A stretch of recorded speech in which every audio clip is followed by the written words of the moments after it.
Hello and welcome to PlayOnSports.com's coverage of the Central Section Division 5 Softball Championship live from Selma, California. I'm Mark Espinoza along with Jason Phillips. Today's championship features the second-ranked Exeter Monarchs visiting the number 1 ranked Selma Bears. Exeter comes into this afternoon's final with an overall record of 19-10, while Selma is 24-6. Jason, we have an excellent game here, number 1 versus number 2. And I know you talked to the coaches before the game, so what can we expect from the teams today?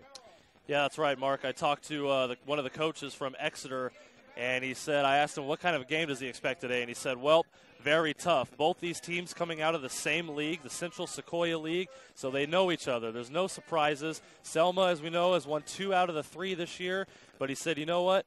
If our pitcher, and that's being Hunter Johnson, the senior, their ace for Exeter, if she can keep us in the game, we're going to have a chance, and that's what the Exeter Monarchs are going to look to do today.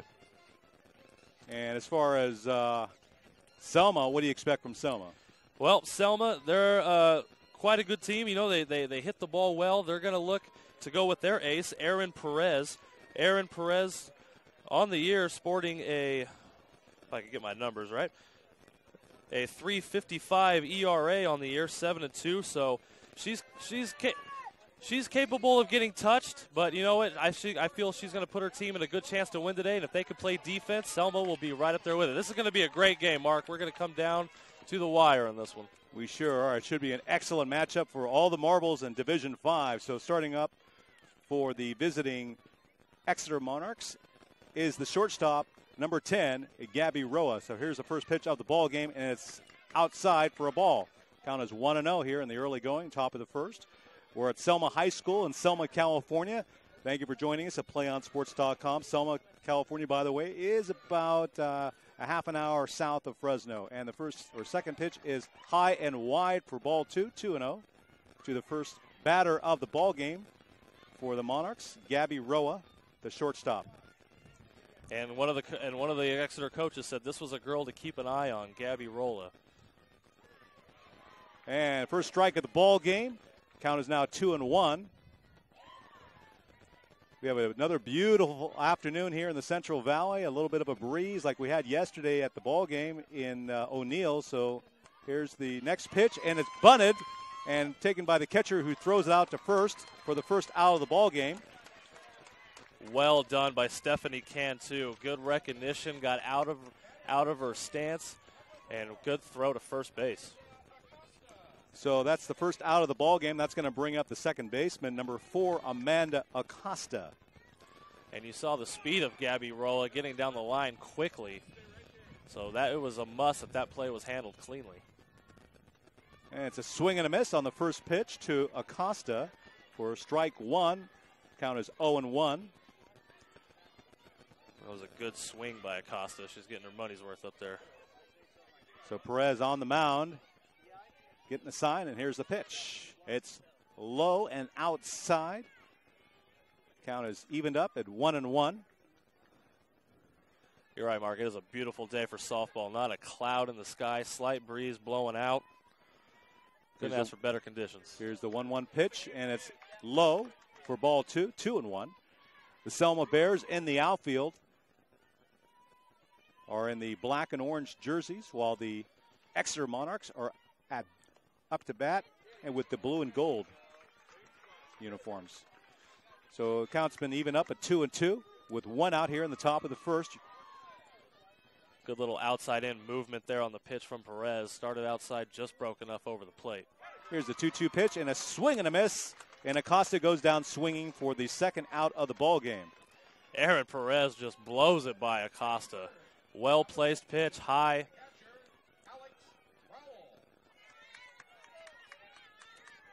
So here next is Alex Rowell, the catcher for the Exeter Monarchs, and she hits a ball up the middle, and she's going to get a single. So Rowell's on base. First pitch swinging. That looked like the old game we used to play pepper, Mark. She just peppered that thing short, compact swing, not a lot of extra movement. Puts the bat on the ball. Well done. So now here's the starting pitcher up to bat in the cleanup spot. That's Hunter Johnson.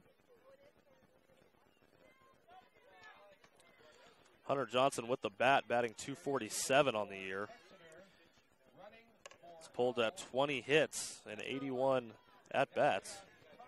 So Hunter Johnson with the opportunity here to help herself here in the early stages of the ball game, trying to drive in that first run of the game for the Exeter Monarchs. Batting left-handed. Make that right-handed against a right-handed Perez on the mound. Got a slight breeze that's going out to center field. First pitch to Johnson is a strike. So she showed bunt, brought it back. So Perez gets the first strike in. Go ahead. I'm sorry, Jason. It's quite all right, Mark.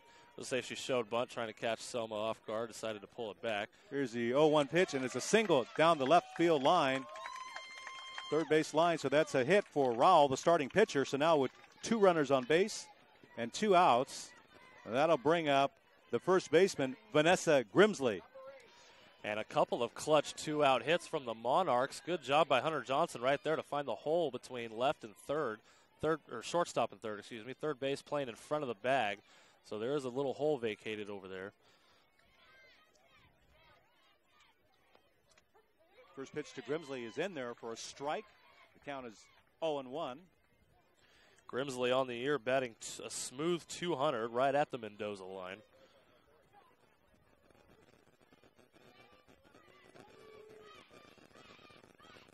And the 0-1 pitch is a ball, so that evens the count at 1-1.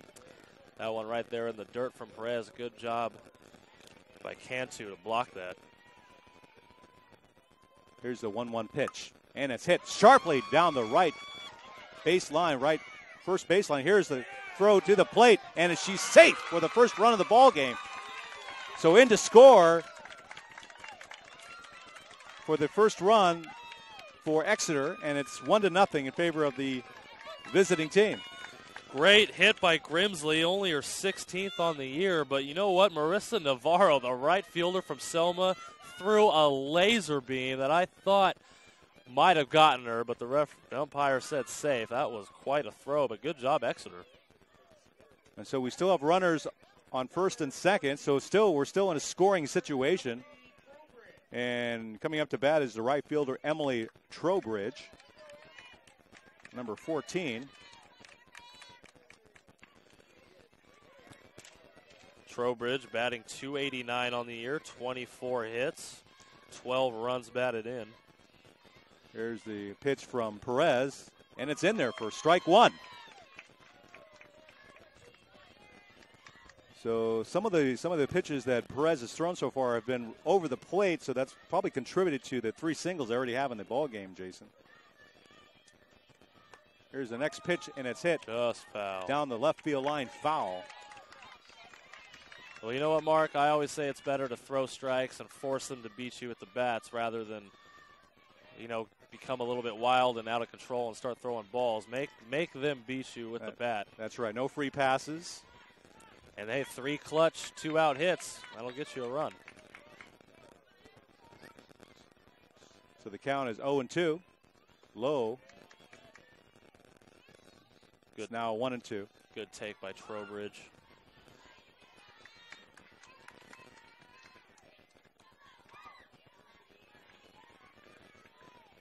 So Trowbridge steps out of the box briefly, now is back in, gets her set stance, ready for the next pitch from Perez, which is hit deep to left, and left fielder goes way back. Off the wall. Here comes a throw to the plate, but it's cut off, and there's be another run scored for Exeter, so they got 2 runs off the bat here with another hit to the outfield from Trowbridge. And the score is now 2-0 in favor of the Monarchs. Emily Trowbridge got a lot of good bat on that ball, and that's exactly where the wind's blowing out in that direction, off the wall. And unfortunately, runner on third could not score. Not a lot of speed over there from Vanessa Grimsley.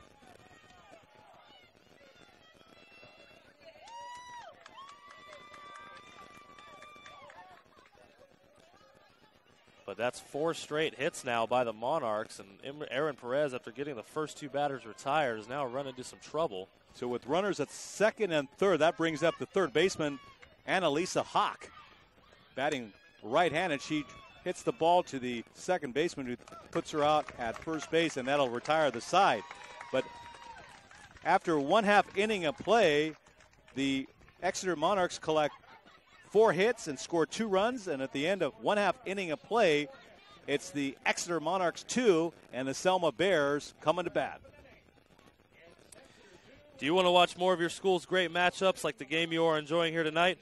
Tell your school to sign up for the Play on Sports school broadcast program.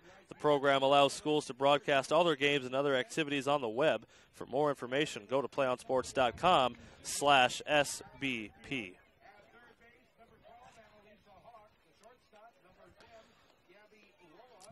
Hawk decided to first pitch swing right there.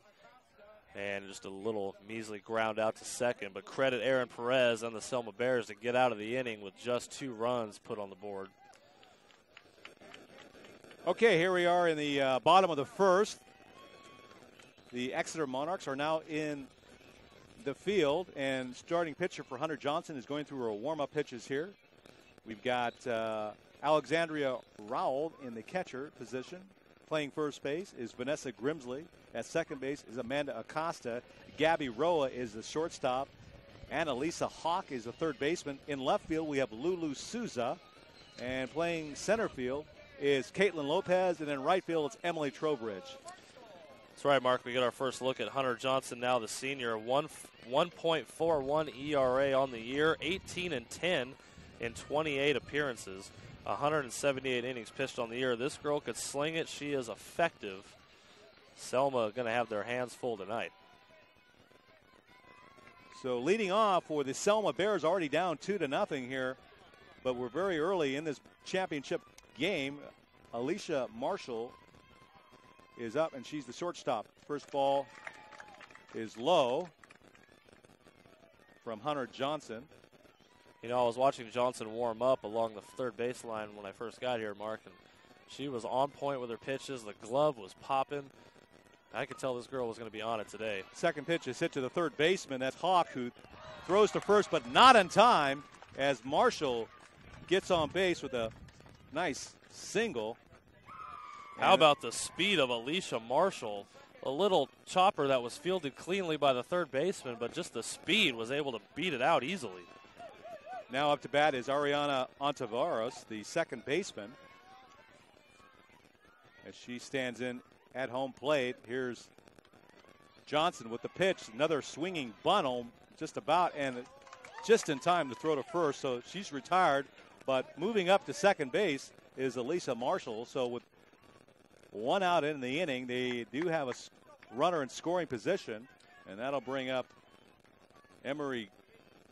That'll bring up, I think it's, let me double check, Anisha Navarro, excuse me. Yeah, that at bat by Ontiveros worked out as good as a sacrifice, and that was a great job by first baseman Vanessa Grimsley of digging that ball out. That could have easily been an error and 2 runners on. Instead, it's an out and only 1 runner on. So here's Anisha Navarro. First pitch is in there for a strike. And this is one of the group players that the Selma coaches pointed out to me. Anisha Navarro batting .420 on the year, 34 hits, 18 runs batted in. This girl can swing the bat. And second ball is a strike, so it's 0-2. So Johnson gets a 0-2 start on the batter, Anisha Navarro. Here's the pitch, and it's a swing and a miss for strike 3. So Navarro goes down swinging for the second out of the inning, and that'll bring up Emery Green, the first baseman. And that was a good morning, good afternoon, good night from Hunter Johnson. 3 pitches and an out. Here's the pitch to Green, and it's low and outside, ball 1. Emery Green batting .392 on the year, 31 hits, 24 runs batted in.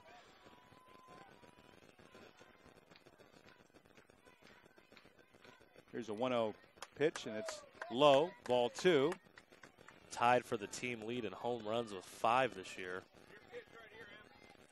Hunter Johnson's got to be careful not to give anything over the plate that Emery Green can extend her hands and get a hold of.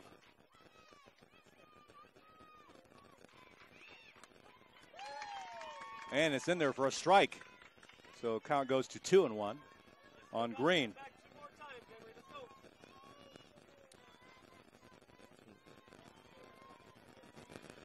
Now Hunter Johnson does have first base open with 2 outs. You might see her pitch around the strike, so a walk here doesn't kill you. Here's a 2-1 pitch, and it's a tip foul ball behind the plate, out of play.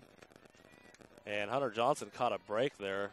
Emery Green wasn't going to swing, but the ball hits the bat, and that's going to count as a foul tip strike. These two teams played each other 3 times this year during the regular season, and Selma won the series 2-1, although they lost that last game 14-5 to Exeter, but the other games were fairly close.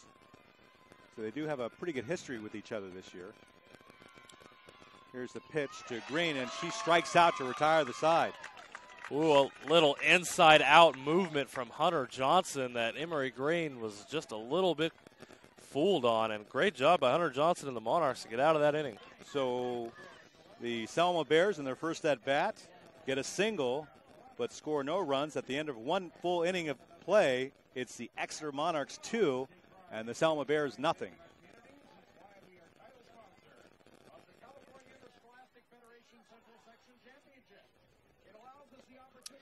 Play on Sports is on Facebook and Twitter, giving you news and information and links to great highlights. Follow us at Play on Sports on both Facebook and Twitter. You can also access thousands of live and on-demand games on YouTube at youtube.com/playonnetwork. Keep up with all the high school action every week from your destination for high school sports, playonsports.com. The leadoff single doesn't hurt the Monarchs any, as Hunter Johnson settled down. So we'll be going to the top of the second here with the Exeter Monarchs, and batting leadoff in the inning is the designated player Jessica Paz. So Jessica Paz standing in to start the top of the second inning. Aaron Perez looking for the sign, and we're ready to start. Here's the first pitch, and it's in there for a strike, 0-1. Jessica Paz batting .280 for the junior this year.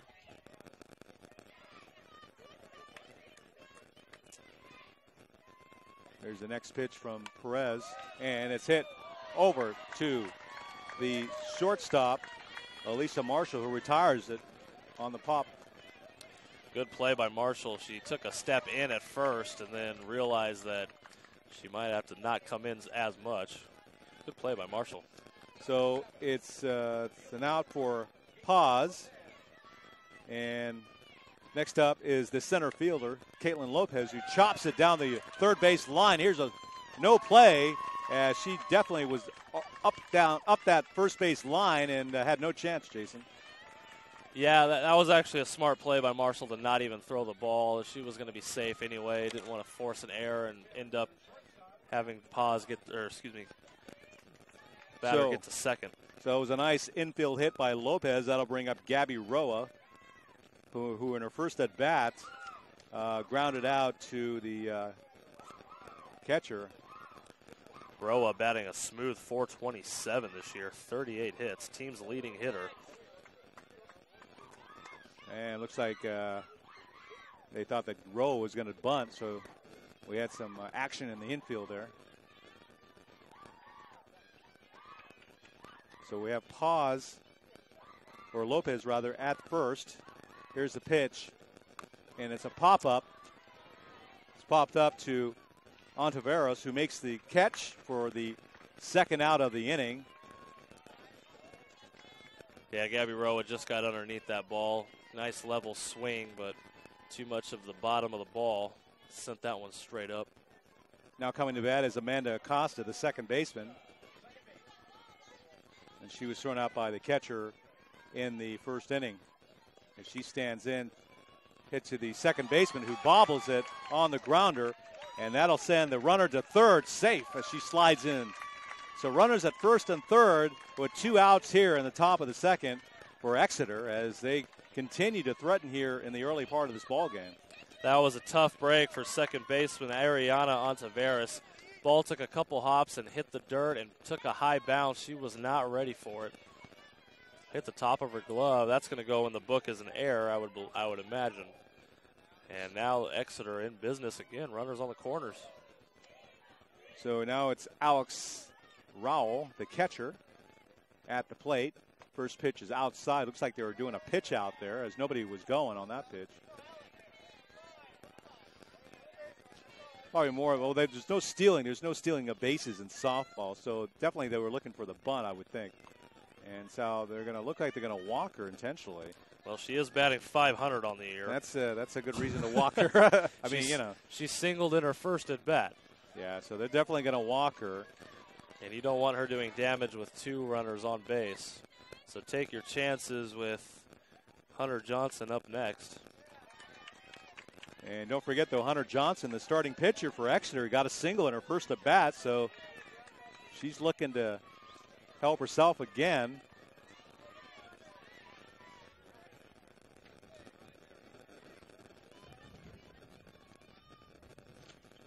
So there's going to be a designated runner now for Alex Rowell. So that'll be Danica Todd running for Rowell.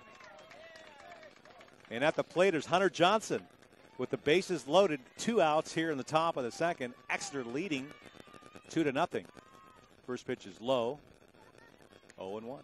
1-0, excuse me. Showing bunt, but a good take. And if you're Aaron Perez, you've got to get ahead of the batters in this situation.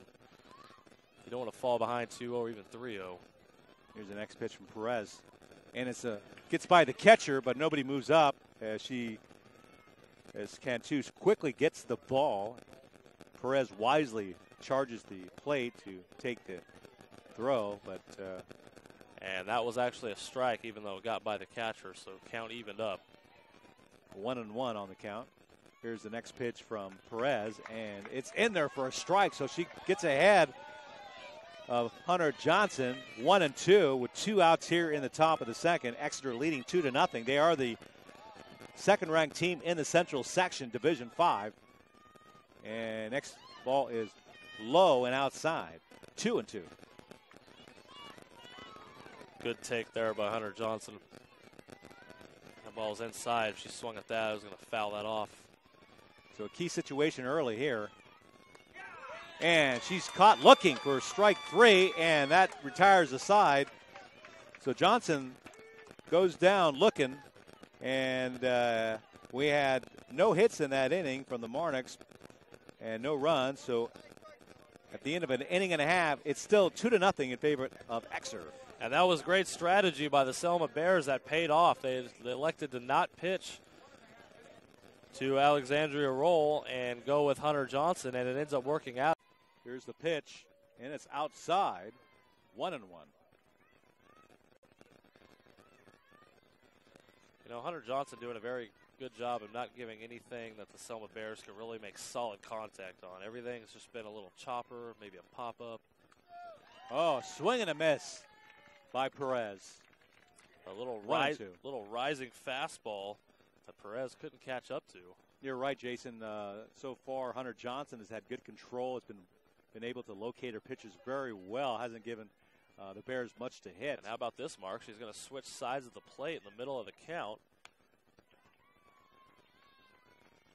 Yeah, a little bit of a razzle-dazzle there from Perez. Once she got to 2 strikes, decided to now go lefty. Here's the next pitch, and it's high. So Perez works it to a full count, 3-2. So that, I believe, is the 3rd straight full count in this inning. So one thing for sure, the Bears making Johnson work a little bit. And here's the next pitch, which is foul to the left side, out of play.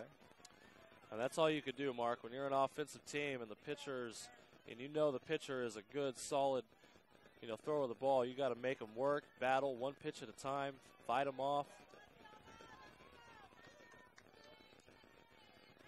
2 outs, full count pitch, and it's chopped foul to the left side. Count remains 3-2. And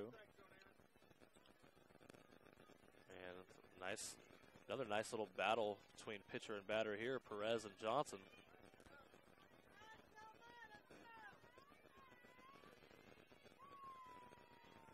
Here's the pitch. Again, out of play.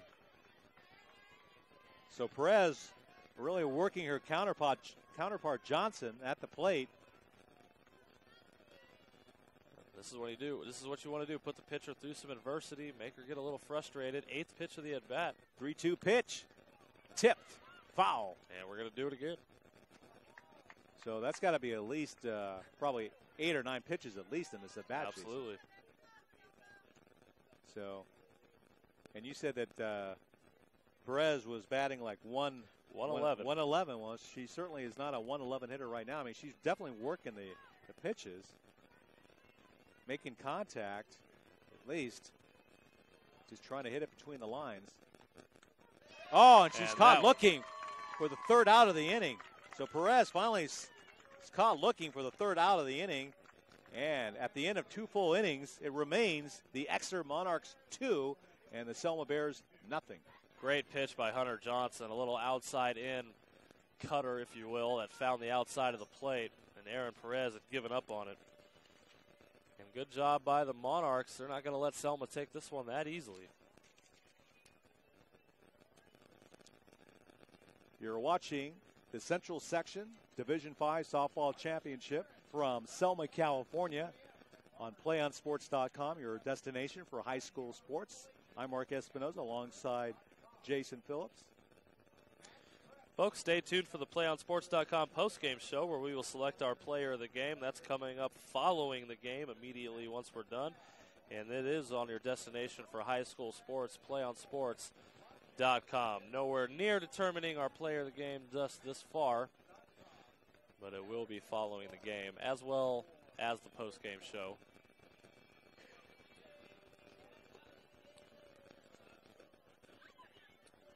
And Aaron Perez will trot back out on the mound where she did load the bases last inning but got out of it. So she completes her warm-up pitches as we head to the top of the 3rd inning, where Vanessa Grimsley will lead us off. Singled in her last at bat.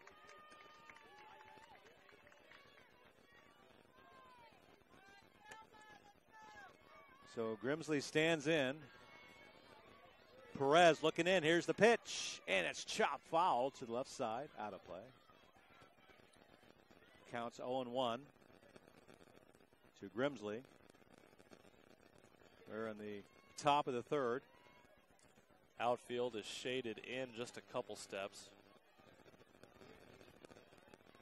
Here's the 0-1 pitch. And it's a tip at the plate. Her count goes to 0-2.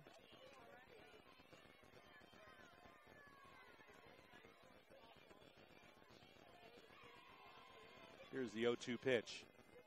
It's low. 1-2. Good take by Grimsley. Perez has a couple pitches to work with here.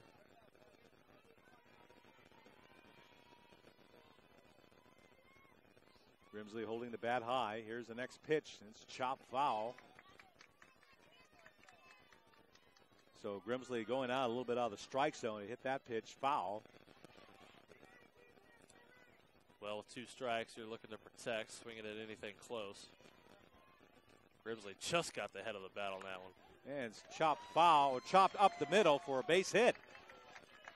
So Grimsley gets a hit up the middle. Is now standing on first after singling up the middle. And that'll bring up the right fielder, Emily Trowbridge, the right fielder. She had a single in the first. Good job by Grimsley. Swing of the bat, hit with 2 strikes. Past a diving Alicia Marshall, almost got a glove on it. And that is a good thing to get that first batter on board. And there's a low ball pitch, and it gets away from the first baseman on the attempted pickoff throw. by Cantu, but it's backed up by the right fielder, Marissa Navarro. Good job by Cantu to throw over. Ontiveros just couldn't handle the ball, but luckily the runner did not advance. There's a pitch, and it's hit down the left field line. Trowbridge with a sharp single down the left field line. And now there's runners at first and second with nobody out here for the Monarchs as they're looking to score some more runs. They already hold a 2-0 lead over the #1 ranked Selma Bears. Emily Trowbridge, 2 for 2 now, sent a rocket over the head of Stephanie.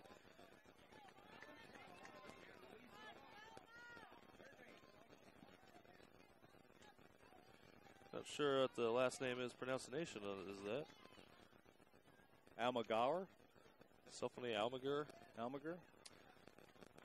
Sorry, name that one is. Sorry, Annalisa, or Stephanie.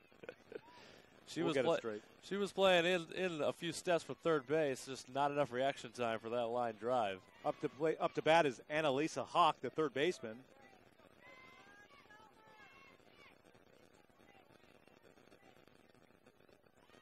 Pitch is low. Charging in from first is Emery Green, thinking there was going to be a bunt in play.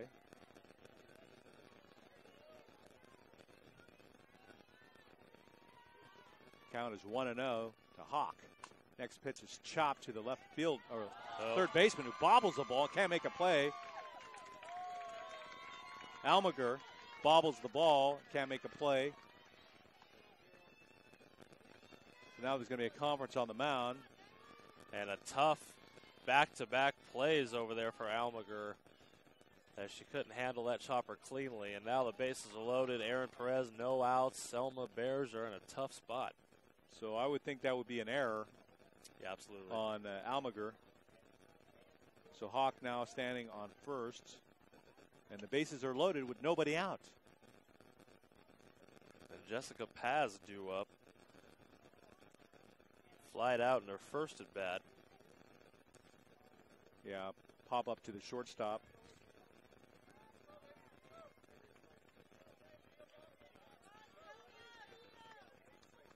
Bears just need to make sure they limit the damage. Might see the infield play in just a little bit. Anything fielded cleanly and quickly can be forced out at home. Well, I would think or even a they might be thinking about if they can get Paz to hit a comebacker to the pitcher, Perez. She can make a force at home plate and throw her out at first base. Throw out Paz. Absolutely, that'd be best case scenario for the that would Bears be. right there. Yeah. Otherwise, they have a chance here to break it wide open. And we're already in the third inning, so we're almost halfway through this ball game. Top two teams in the Central section playing for all the marbles in Division 5. Here's the next pitch from Perez, and it's in there for a strike. 1-1. Just caught the inside corner. Good pitch by Perez. Needs to make sure she locates this ball and gets ahead of Paz. Here's a 1-1 pitch, chopped foul.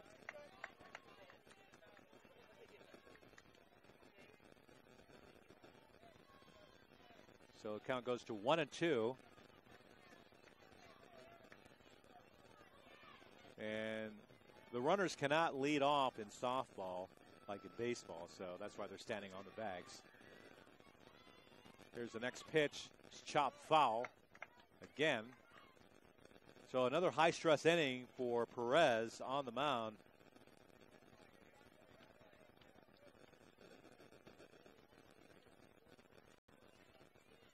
Not getting a lot of help from her defense, but trying to pick her squad up with a couple of good pitches.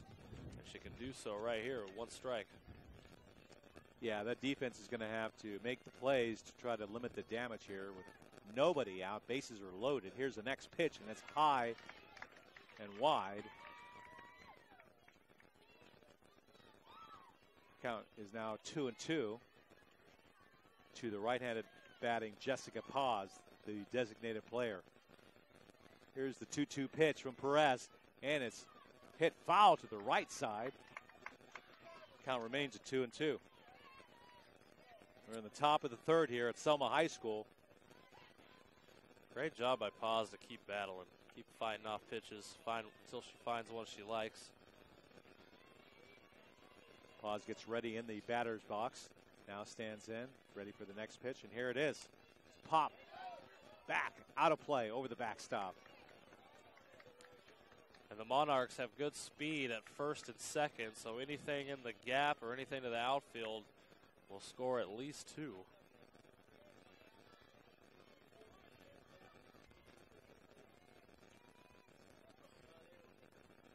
Exeter Monarchs with 2 hits in the inning and got on base to another error. Hit batsman, so that's going to drive in their 3rd run of the ball game. So Jessica Paz gets hit at the plate, takes her base at first base, and that'll bring in another run for the Monarchs. They now lead 3-0 here. Hey, and if you're Jessica Paz on the Monarchs, you'll take that all day long. That was tough for Erin Perez, being only 1 strike away from getting a huge first out in this inning. And now she's got to start all over with a new batter. Still nobody out. Here's Caitlin Lopez, the center fielder now. Bases are still loaded. Still nobody out. And that first pitch was a strike, so it's 0-1. Here's the next pitch hit to the center fielder. And that's a catch by Navarro for the first out of the inning. So a much needed out recorded by the Bears as Lopez flies out to the center fielder. You know, I was just about to say Lopez put a good swing on the ball in her first at bat and got a base hit. This time she does the same thing, but good play by Anisha Navarro to catch it, running in, having her momentum, bringing her towards the infield, thus not allowing Exeter to get a sac fly. So in this inning so far, the Exeter Monarchs have collected 2 hits. They've had a hit batsman, and they've got on base by way of an error, and they've already scored 1 run here. They've increased their lead to 3-0 over the number 1 ranked Selma Bears. And we have a new pitcher. Andrea Flores, number 11, now into pitch. So Erin Perez's day at the mound is done. So Flores, the new pitcher.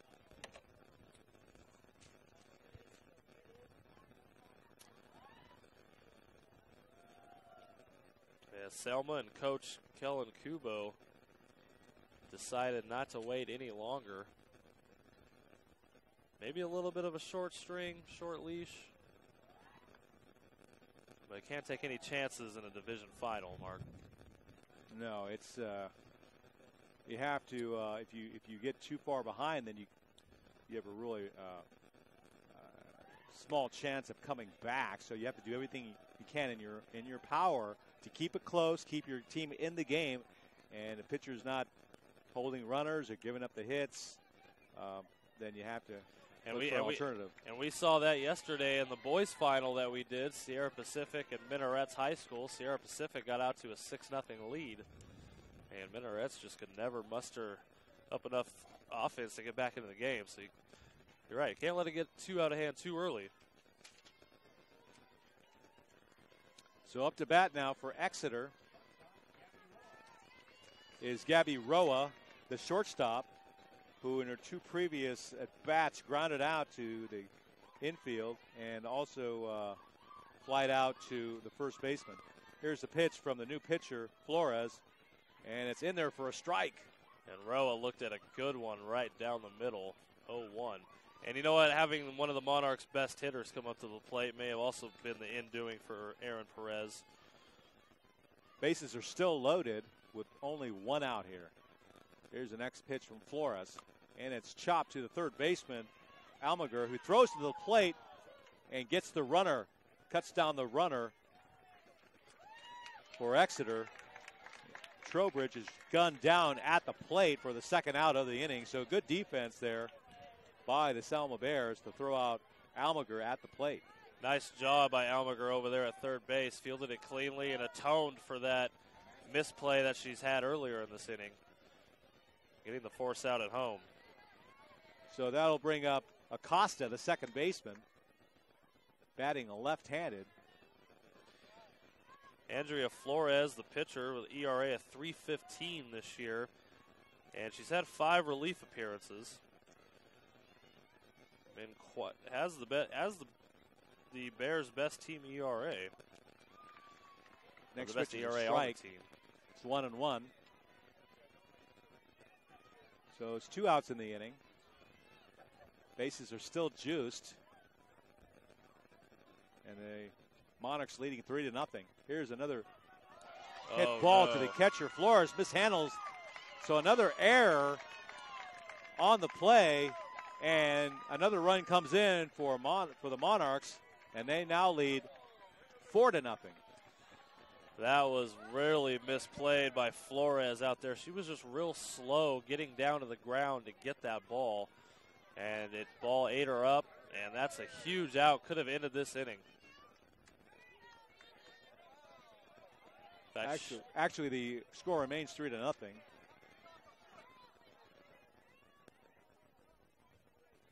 But Acosta is on board on the error by the pitcher, Flores.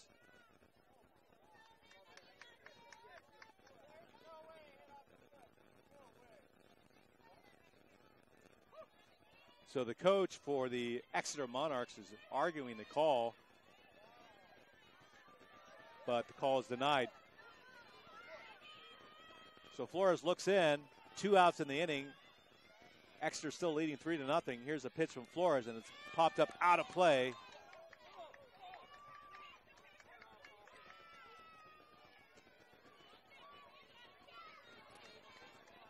Count is now 1-2 here. We'll have to find out what the umpire's call on that was. I don't know how the run does not count on that. Maybe they're saying it was battered interference. Well, possibly. So a little bit of controversy here. It seems like this top of the third has lasted for like a half an hour, Jason. Here's the next pitch, and it's foul, but foul out of play. Over the dugout and out of play.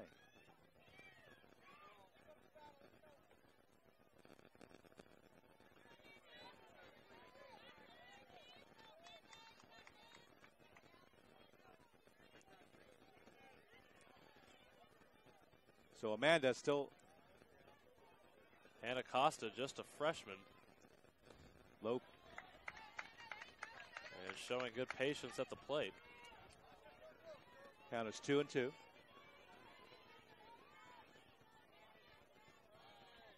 2-2 to Acosta. 3-2. Full count. Hit to the left side. Is taken by the shortstop Marshall for the third out of the inning. So in the inning, the Selma Bears get out of it and limit the damage, but it still remains 3-0 in favor of the Exeter Monarchs. Yeah, Selma very fortunate that only 1 run was scored in that inning. A lot of things going wrong for Selma, but they limited the damage to just the 1 run. I had 2 hits in the inning for Exeter, but there was also at least 2 errors in that inning, too.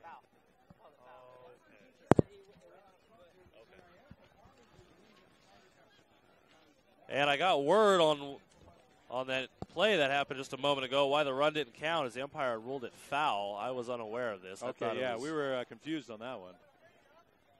So they said the ball went off her foot. So the play that Flores mishandled and kept this inning alive, thought scored a run, did not count. So that's how the Bears only gave up 1 run. Catch a good break. Yeah, really. 3-0. So we head to the bottom of the third here. And Alicia Kambunga set to lead us off. Kambunga batting .261 on the year. So far, Johnson pitching a shutout for the Monarchs. And a little bit of a team meeting on the side. Yeah, Johnson only giving up the 1 hit, and that was to the first batter of the game, Marshall. Other than that, she's been doing a good job of locating pitches and keeping the Selma Bears off balance. So up to the plate is the left fielder, Alicia Kabunga. She's going to be batting right-handed. Kabunga, a junior, who's dished out 12 hits on the year and 46 at bats, 15 RBI.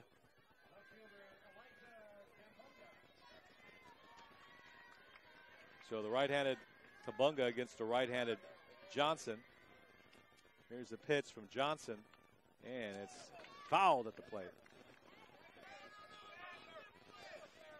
Boy, Kabunga caught a break. She half swung, ball hit the bat, and just hit off of her to go foul. So the count is 0-1 to Kabunga. We're in the bottom of the third, and Selma down 3-0 here. And remember what we mentioned at the top of the broadcast, they played Exeter 3 times so far this season. They won 2 of the 3, so they know how to beat them. It's just that they're down right now. Exeter would love a 4-game split. Yes, especially in this game, Jason. Right. This is the one that really counts. So 1-1 to Kabunga. Here's a pitch from Johnson, and it's tipped foul. Gets a piece of Rowell, behind the plate. She's all right. She shakes it off. And Hunter Johnson once again ahead of the count, and she's been doing that most of the day for the Bears batters. I think she's only been behind one batter. Here's the pitch. Swing and a miss, and she goes down swinging. So Johnson with the strikeout of Kabunga here in the bottom of the third. And that'll bring up the shortstop, Alicia Marshall, who singled in the first.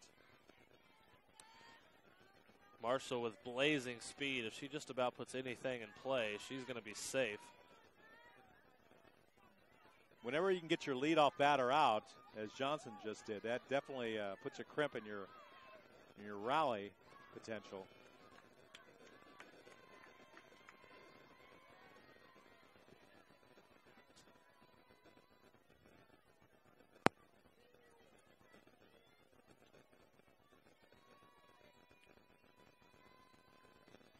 Pretty big gap in right center. Right fielder playing pretty close to the line. Center fielder straight on. Here's Marshall batting left-handed against the right-handed Johnson. Next pitch is low. So we start out with a 1-0 count to Marshall.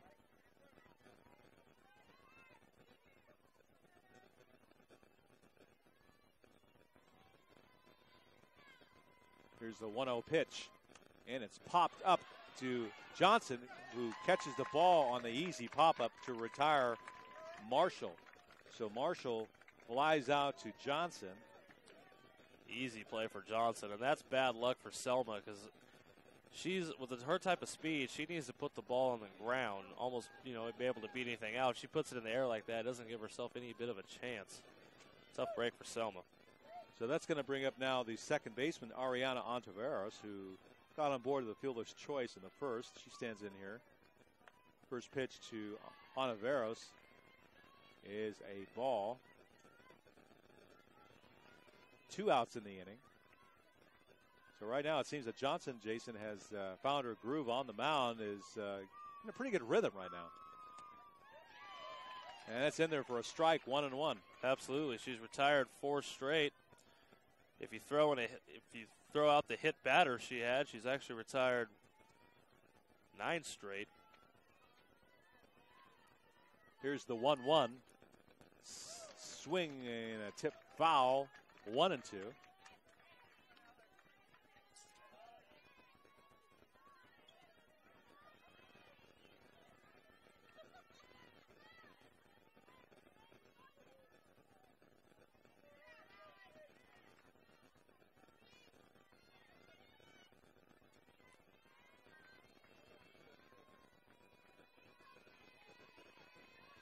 So Johnson looks into the plate for the sign from Rowell. Here's the pitch to Ontiveros, and it's hit down the right. Ooh. first baseline, out of play, foul. That was a really good effort. Little slap at it. Just a few feet foul.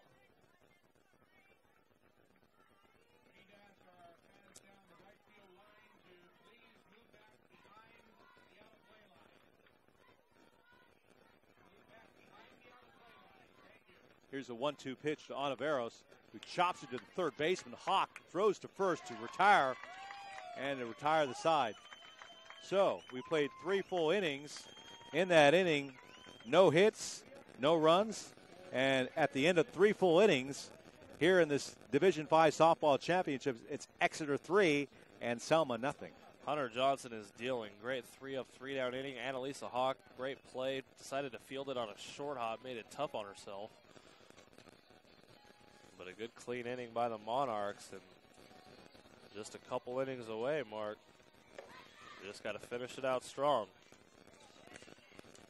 Well, they did play, the last time they played, Jason, these two teams, the first 2 games of this series during the season were fairly close. The first game was won, the first game that they played was won by Selma 9-5.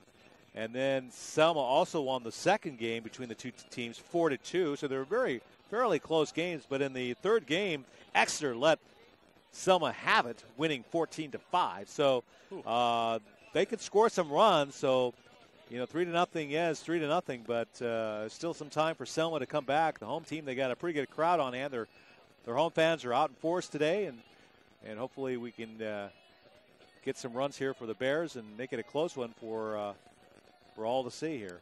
That's right. A couple days ago in this Division V bracket, they beat Carruthers 12-2.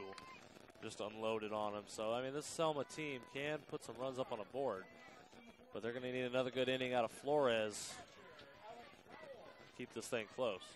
Here's the catcher, Alex Rowell. She takes the first pitch for a ball from Flores, who came in relief of Aaron Perez. So we're here in the top of the 4th here.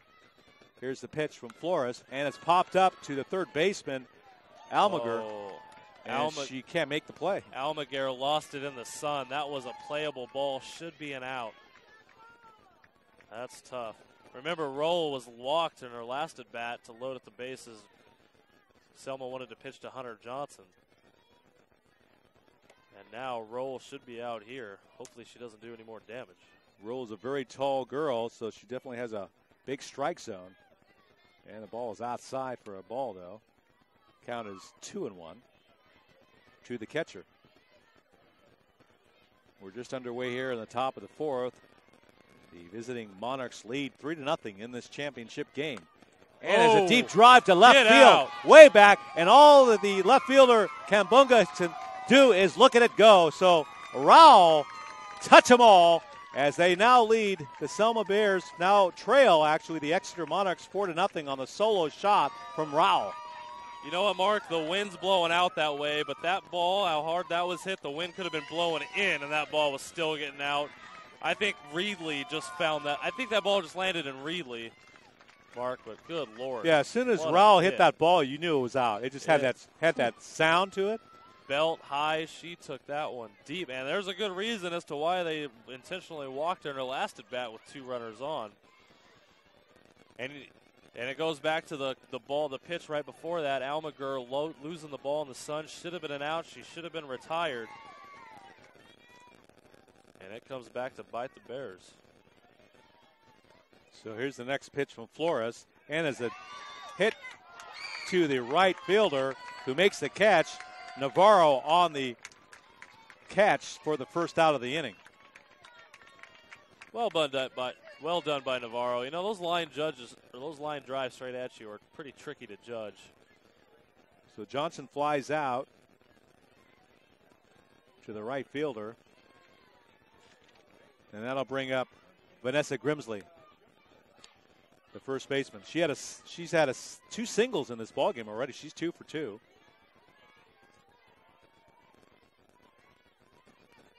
Exeter now in the lead, 4-0 here. We're in the top of the 4th. Here's the pitch from Flores. Swing and a miss. Nice rising fastball. Grimsley just couldn't catch up to it. 1-1.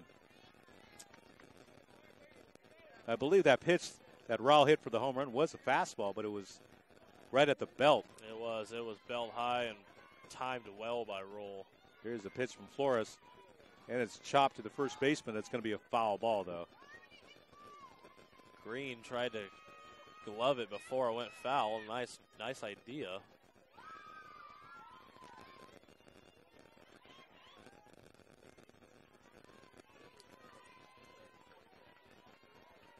Here's the pitch from Flores. Tip foul and caught. And nice recognition by Cantu. So Cantu with the put out, and Grimsley pops up for the second out of the inning. That'll bring up the right fielder, Emily Trowbridge. And She's also had Trowbridge two is singles. Also 2 for 2, yeah. Yes. Standing in here, the right-handed Trowbridge facing Flores. Here's the pitch low. 1-0.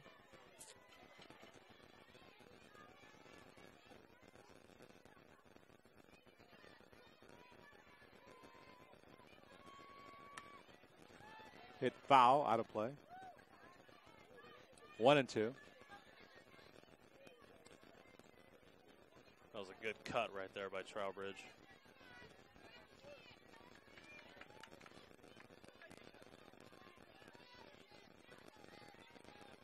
Flores looking in for the sign. Here's the windup and the pitch. Outside, 2-2. High and away, good location by Flores. She just didn't get Trowbridge to bite on it. Good eye by the senior.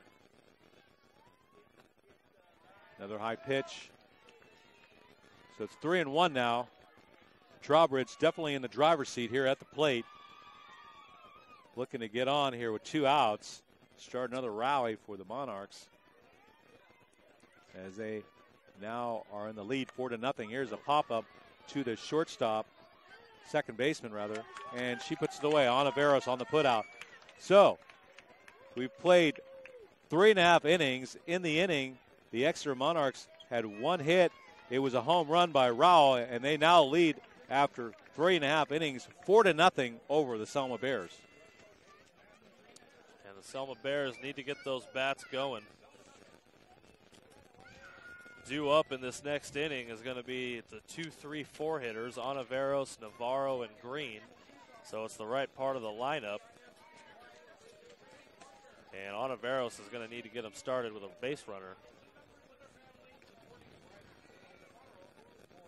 You know, 4-0, it's not that big of a deficit. It seems like most of the game, everything has gone wrong for the Bears. But, you know, a couple good hits, and they're right back in this thing. Yeah, and I know that the Selma Bears have committed at least a couple errors in this game, and that's contributed to the runs scored. They also hit one of the Bear batters, and that contributed to the rally as well. And unfortunately, Hunter, for the Bears, is teams are only hitting 187 off of Hunter Johnson. So base runners don't come at a premium via the hit. They're going to have to try and draw a count, draw a walk. Maybe hope for some Bear magic.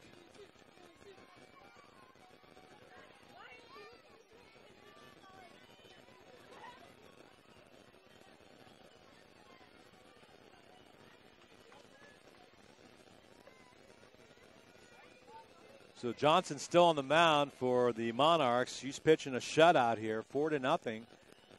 Got some pretty good fielding also behind her for the Monarchs.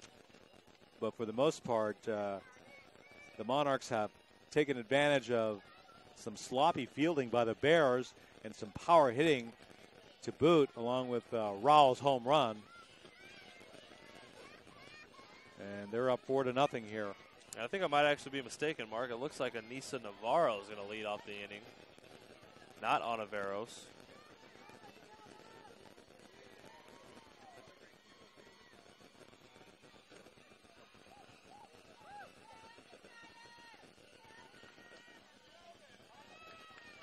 So Oliveros, or Navarro rather, will be up to the bat here in the bottom of the fourth for the Selma Bears, trailing 4-0.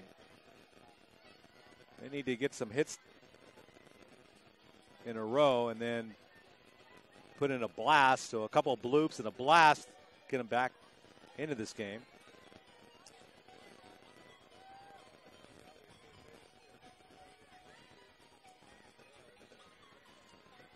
And Navarro, the freshman that's batting .420,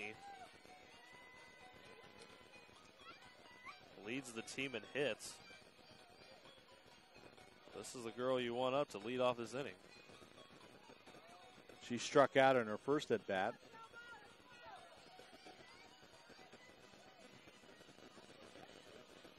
She is the center fielder. So she stands in here, batting left-handed against the right-hander Hunter Johnson as we start play here in the bottom of the fourth. Here's the pitch from Johnson, and it's in there for a strike. 0-1. And Nisi, as the fans are calling her over here, takes strike one. So a pretty good home team crowd here, hoping to cheer for something. And they get something to cheer about, but nice play by the right fielder, Emily Trowbridge, to throw out Navarro at first. And that's why you stay with the play. Emily Trowbridge, great job, stay with it. And that was just too good of a hit by Navarro. That was a good throw. I mean, that was she's got a pretty good arm there, Trowbridge. Absolutely, and that's a tough break for the Bears, man. You get a base hit, you get thrown out at first. Here's Emery Green, the first baseman. And it wasn't like Navarro wasn't hustling. I mean, she was hoofing it down that line. Good play. Outfield takes a few steps back for the power of Green. And it's in there for a strike. 0-1. So that's definitely got to pump up Johnson on the mound. I mean, when your fielders are making plays behind you like that, that's really got to pump you up. Absolutely. Here's the next pitch, and it's low for a ball. 1-1. Nice take by Green.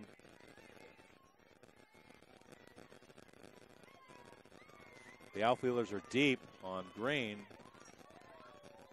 so they expect her maybe to hit something deep here to the outfield.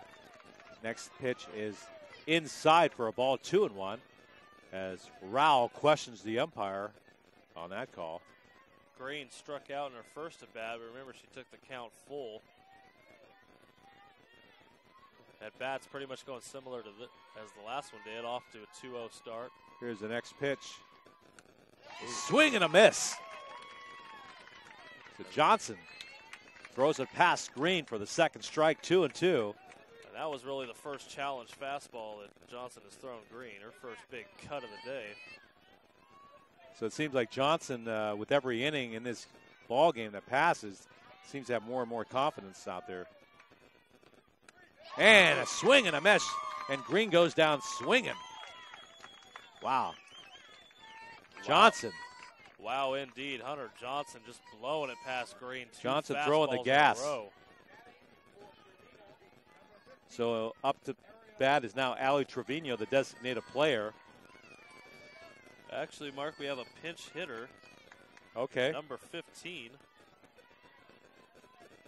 And we don't have the number on that.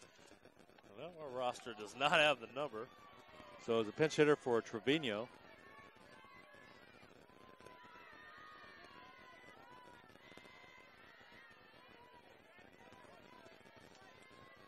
So with 2 outs in the inning, here's the next pitch from Johnson, and it's popped up.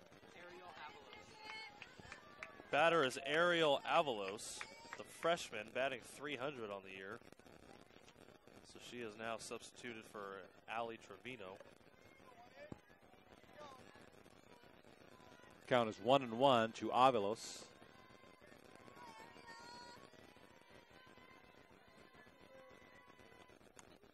Chop back to Johnson, who throws her out, and that's the third out of the fourth inning. And another 3-up, 3-down inning. And at the end of 4 full innings, it's the number for the second-ranked Exeter Monarchs leading the number 1 ranked Selma Bears 4-0. Do you want to watch more of your school's great matchups like the game you are enjoying here tonight?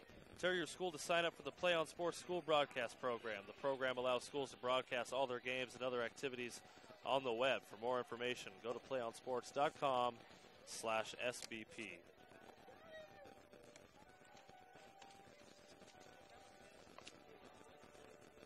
So Flores is on the mound for the top of the 5th inning here,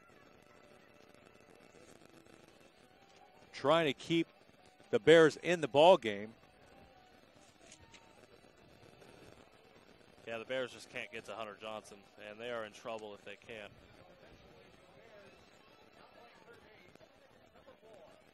Because the Monarchs every inning have threatened.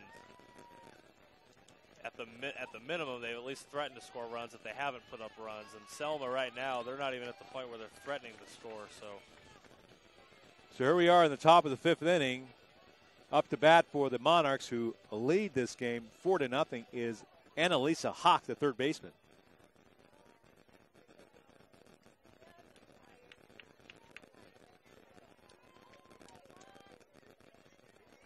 She stands in there batting right-handed.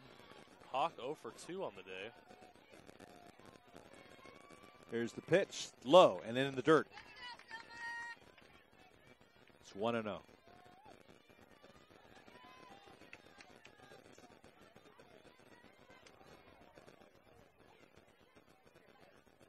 Flores looks in for the sign, throws the pitch, and it's low.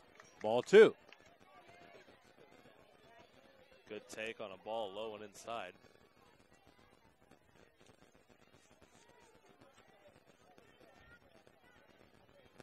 Here's the 2-0 pitch.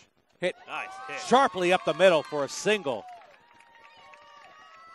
So Hawk is on board at first with a hard single up the middle, and with the leadoff batter on base, that'll bring up the designated hitter, Jessica Paz. That ball was roped, Mark. She hit a laser off that bat, and it actually hit Flores' glove.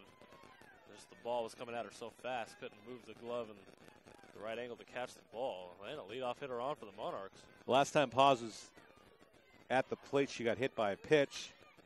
And now you got to play at first, but Hawk gets back in time. Cantu quickly out of her crouch, throwing the ball to first, but not in time. Flores looks in for the next sign from Cantu as Paz steps out of the batter's box. Now she gets back in the box. Hawk has to be careful over there. Cantu does have an arm. Here's the pitch, and it's a bunt to Flores, who throws to first low and in the dirt. And another error, and that'll send Hawk to third base. And we've already seen Flores have a little trouble defensively on the field. And that was just an awful throw. She had plenty of time, just rushed herself. And nobody out, and Exeter can add to this lead.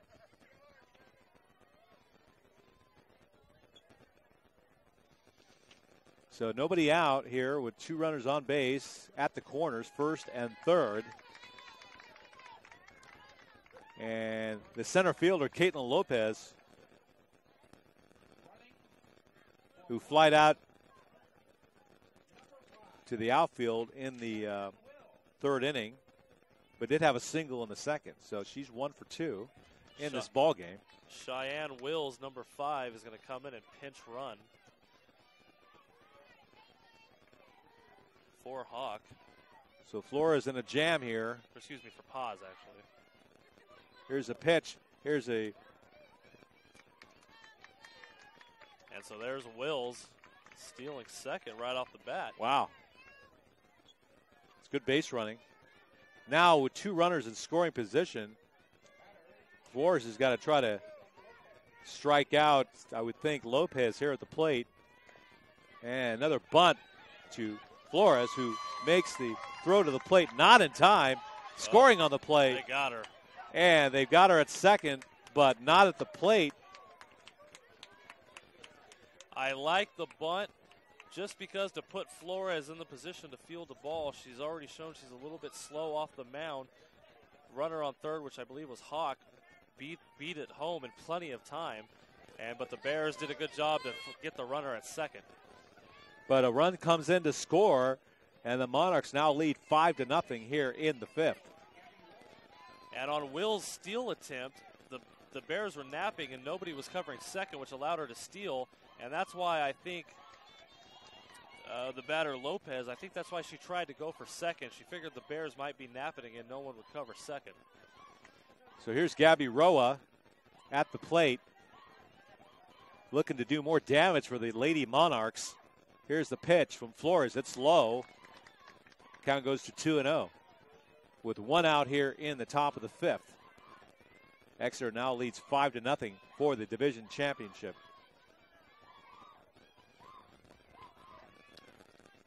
And 5 runs with Hunter Johnson on the hill seems pretty comfortable to me, Mark. Here's the chop through the middle, actually between the second and third baseman.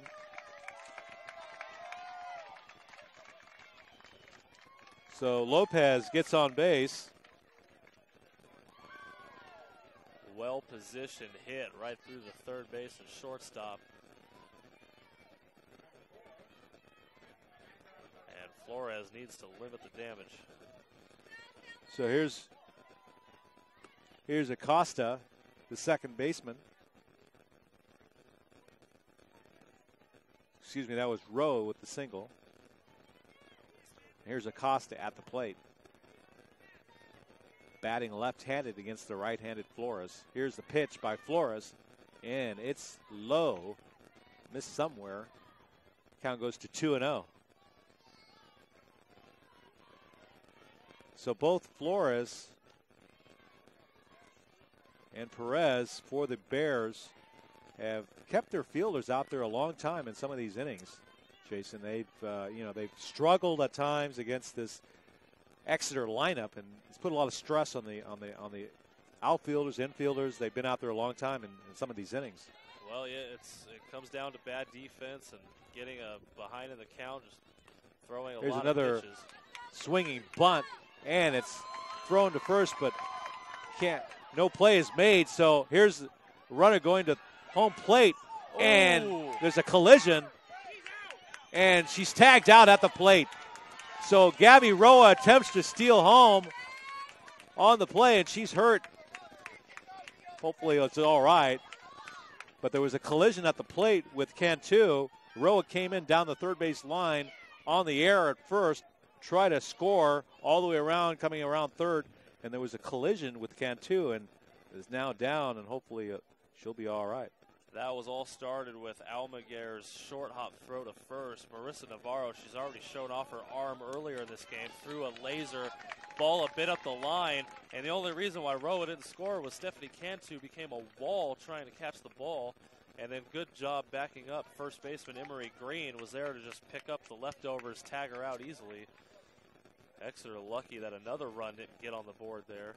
Yeah, there was that collision there between Cantu and Roa. And Roa took the worst. And there was like a pause in the action while they were trying to recover, and the ball was laying on the ground, and then she was eventually tagged out at the plate. Yeah, Roa definitely took the worst of that collision. I mean, Cantu has all of her gear on. I think took a shin guard right probably in the rib section somewhere. But that, and they end up getting it out, fortunately for Selma. But in the process, in that play, a run does score, and now it's 6-0 in favor of the Exeter Monarchs.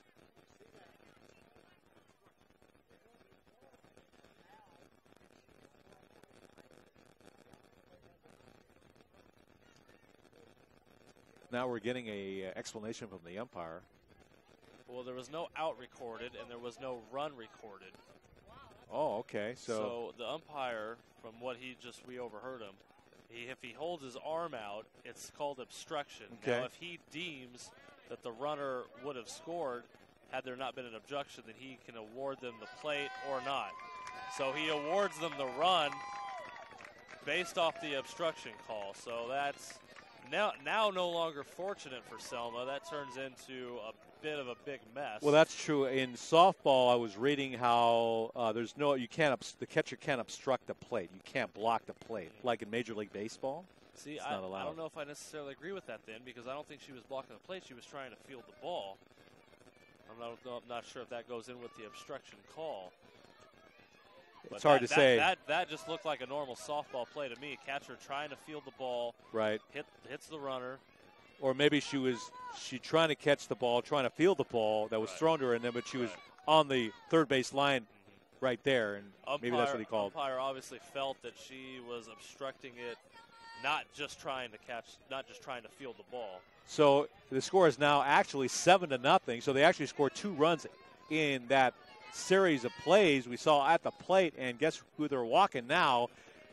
And that's Alex Rowell, who hit a home run back in the 4th, a solo shot that cleared the left field wall by plenty of space. Good thing it was left as it was, otherwise it would have broke one of those new solar panels up there on the outfield. So trying to limit the damage here. Exeter won't have their big gun batting, at least in this plate appearance. So she takes her base.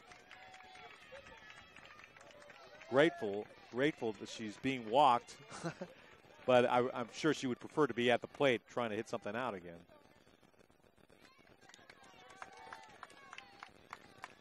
And another pinch runner for Roll. Danica Todd, the freshman, will come in and pinch run. So now Hunter Johnson, the starting pitcher for the Exeter Monarchs, now at the plate. 2 runners on with 1 out here in the top of the 5th, sitting pretty with the 7-0 lead. And last time Roll was intentionally walked, Hunter Johnson did not make the Bears pay. She eventually just popped out. But it's always a good feeling as that next hitter to make the team pay when you intentionally walk the person in front of you. Here's the pitch from Flores, and that's low. 2-0.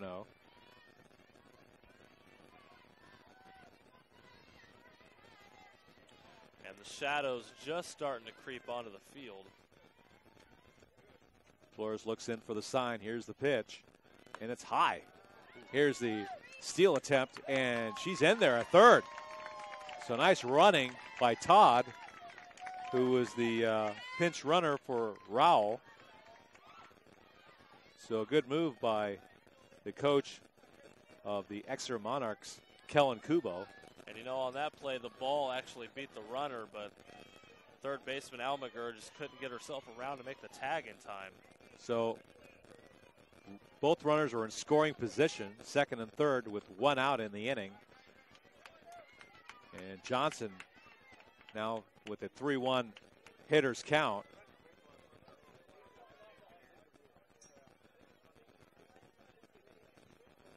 Here's the pitch, and it's low. So the bases are now full again. And up steps Vanessa Grimsley, who's had 2 singles already in this ball game. Flied out to the infield in the 4th, but she's 2 for 3, and now is in a great situation to add to that 7-0 Monarch lead. Here's a pitch from Flores, and that's in there for a strike. 0-1 to Grimsley.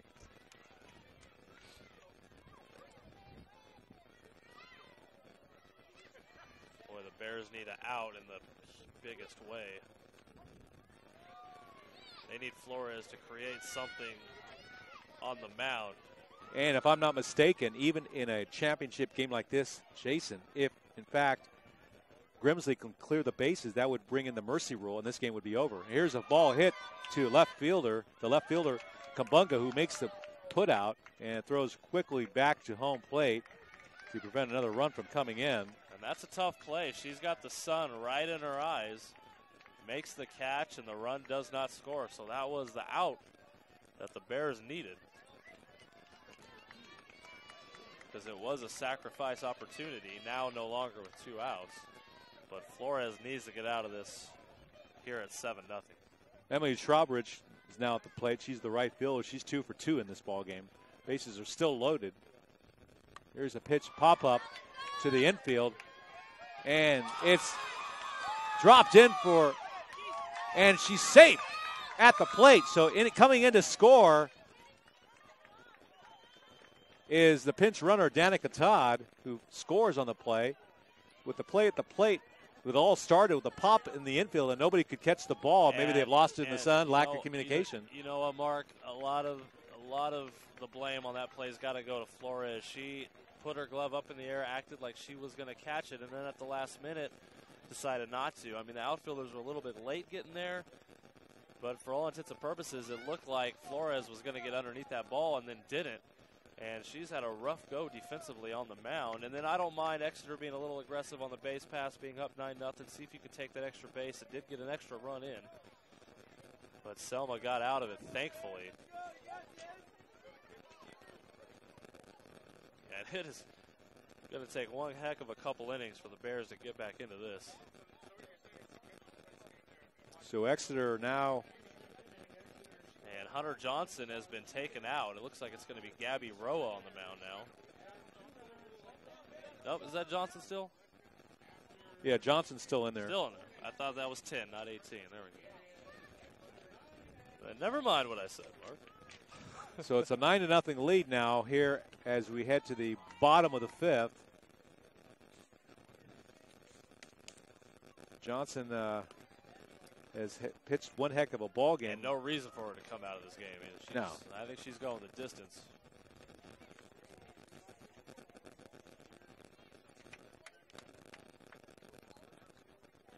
So here we are in the bottom of the fifth. And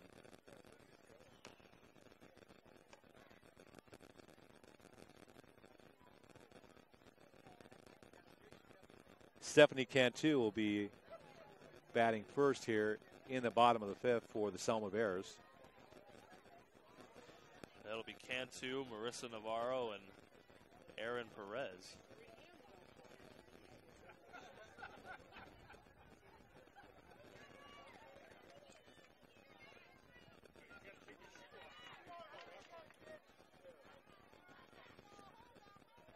Well, it's not over yet, Jason. I mean, we've seen stranger things in baseball and softball, but well, Mark, you had just said the mercy rule a minute or two ago, right, and right. the Bears could survive that by one run. Yeah, they're only one run away from ending this championship game early. So that was their first goal, was to get out of that inning mercy rule. Second goal here is at least put up a few runs. First pitch was a ball. Swing and a miss. Now 1-1. Good swing by Cantu, though.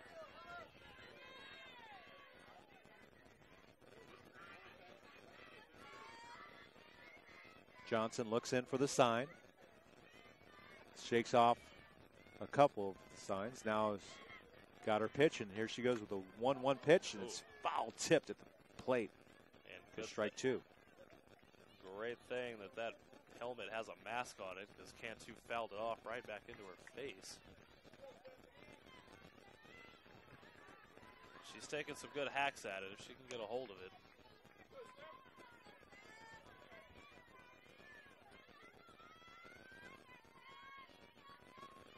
Credit to Johnson, though, as we said at the top of the telecast, as that one goes foul.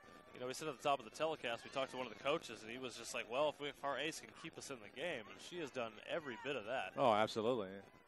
And they've caught the ball. They've made the plays behind her. Absolutely. They've made the defensive plays that Selma has not today. Another foul out of play behind the backstop. Count goes to 1-2.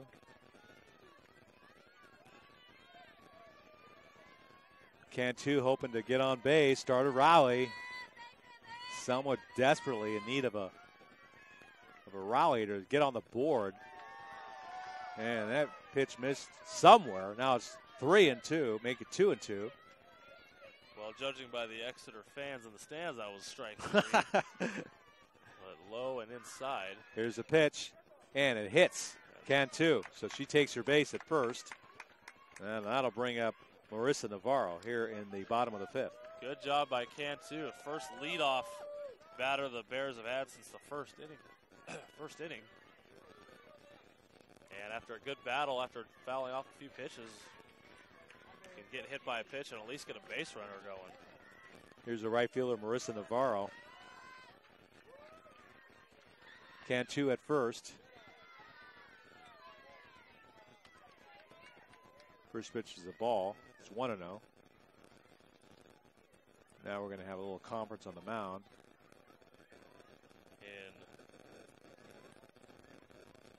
one of the assistant coaches comes out to talk to her. I think that's the first time they've ever really talked to her in the whole game. Absolutely. And, well, this is our first, a little bit of first adversity here since the first inning. Got the leadoff runner on, ball one. He wants to limit this, just make sure that she keeps throwing strikes. No reason to dance around batters with a 9-run lead. That's right. Throw strikes, make them hit the ball. And she should, yeah, she's definitely got to throw strikes. I mean, challenge the hitters because you've got a huge lead. Absolutely. I mean, why would you want to nibble, really?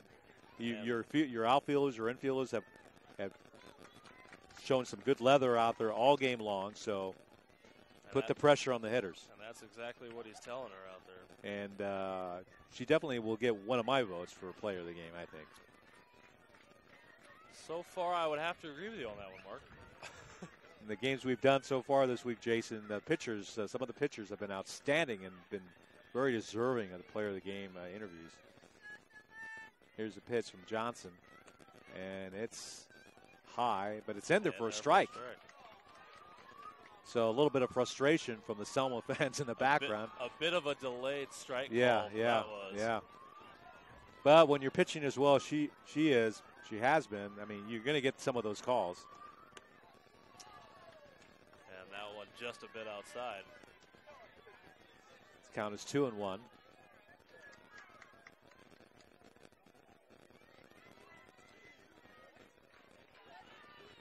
Navarro 0 for 2 on the day. That one's hit foul.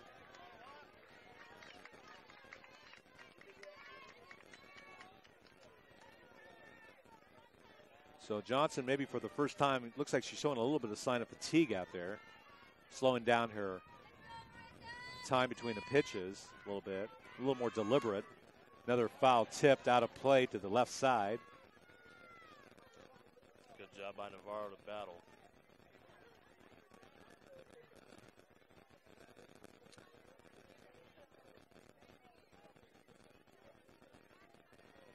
So here's an opportunity for the Bears to maybe get on the board here, string some hits together, get to Johnson. Yes, Navarro goes down swinging for the first out of the bottom of the fifth. That'll bring up 2-2 pitch. Hunter Johnson blows it by Navarro. Just when you think the fatigue might set in, she might start to get a little wild. Not so fast. This will bring up Flores. Oh, Lopez? Aaron Perez, pitcher. Oh, Aaron Perez. Ooh, they throw back to first and almost got Cantu.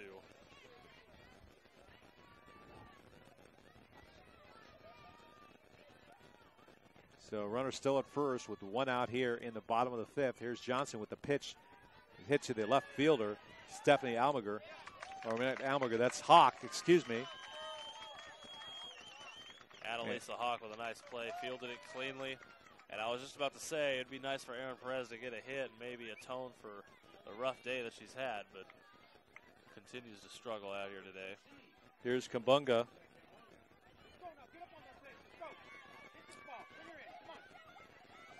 Two outs here in the bottom of the fifth.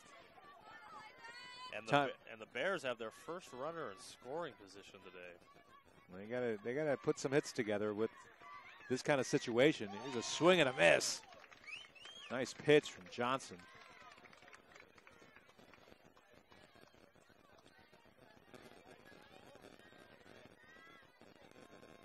But every time that Selma seems to get something going, Johnson just shuts him down. It's a pop-up out of play. Good attempt from Roll. Sliding on her knees, just hits the fence first. That would have been the highlight reel if she made that one.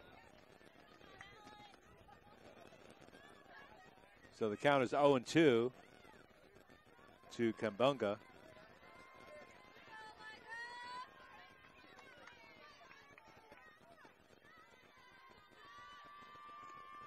Here's the pitch outside. 1-2. So a good take by Kambunga.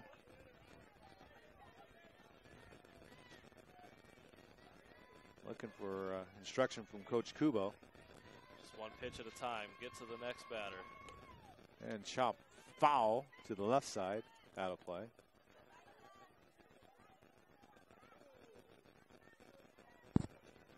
Cantu gets back to second. Still in scoring position.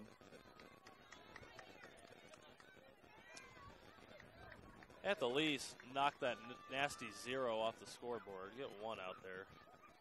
Here's a pitch, and it's high and wide. Good take from Kambunga.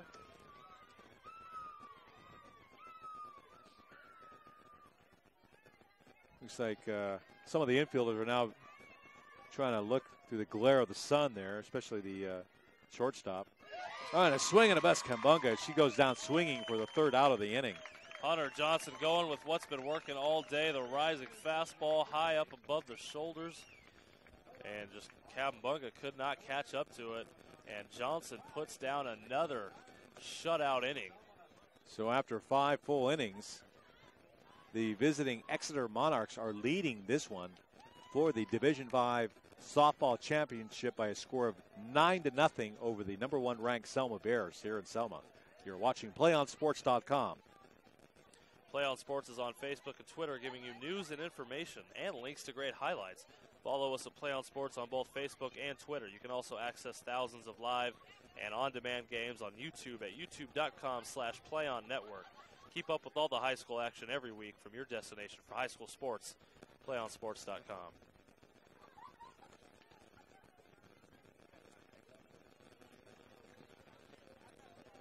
So we're getting ready to go to the top of the 6th here. Keeping in mind that the Exeter Monarchs are one run away from enforcing the mercy rule here in softball, which means that if you get 10 runs, a 10-run lead in a ball game, then they will call the game when at least, I believe, 4 or 5 innings have been played. And we're in the 6th. So I would not have bet a large sum of money that this was going to be a mercy rule game, Mark. Probably a close game, this being the 4th meeting between these two teams this year. A little bit of a surprise. I think the Selma fans are a little bit shocked at this one.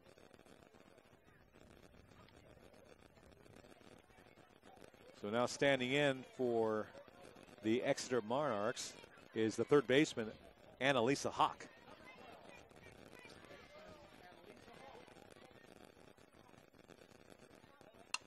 And she hits a drive to center field in the gap. This is going to be at least a double as she's rounding first, heading to second as the ball comes in. But she'll be standing up at second base with a stand-up double for Annalisa Hawk. Flores left that ball out over the middle of the plate, and Annalisa Hawk just roped one. Next to Rowell's home run shot, that's been the second hardest hit ball of the day right there. And Jessica Paz now standing in with a chance to end the game with a hit, as Hawk is standing in at second base in scoring position. So one more run by the Monarchs will end this game and win the championship. Here's the bluff for a bunt. So first ball is a strike, though. First pitch is a strike. It's 0-1. Paw standing in there, asking for time. Back in the box. Here's Flores trying to keep the run from coming in that will end the game. Give the Bears a shot at least extending the game. Well, Mark, if Exeter even does get to 10, Selma does get a chance to bat in this bottom half, being that they're the home team. Okay, you're right. But either way, you want to keep this at 9. Ground ball. And throw to first is in time for the out at first. But on the play, Hawk moves to third with one out. And up steps to the plate is Lulu Souza. No, Caitlin Lopez, excuse me. Excuse me, the center fielder, Caitlin Lopez, now standing at the plate facing Flores with one out here in the top of the sixth. She's had a single in the game. She's Lopez, 1 for 3. 1 for 2 on the day. 1 for 2, there you go. Batting 161. And she hits a ball to the outfield in the gap, and that's going to score the 10th run for Exeter as they now lead here in the sixth, 10-0.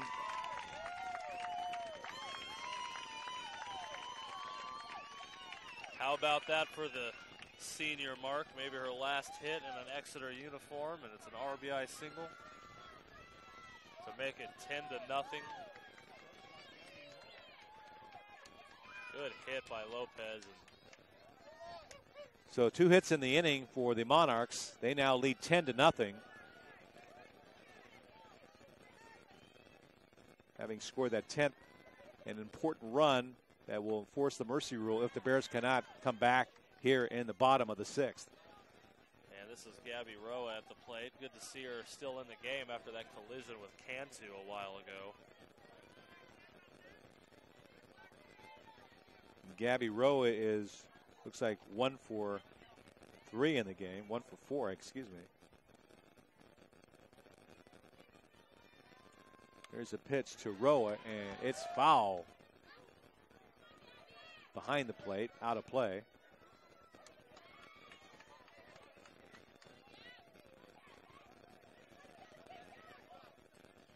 And Caitlin Lopez with good speed, so a ground ball into the outfield might score a run.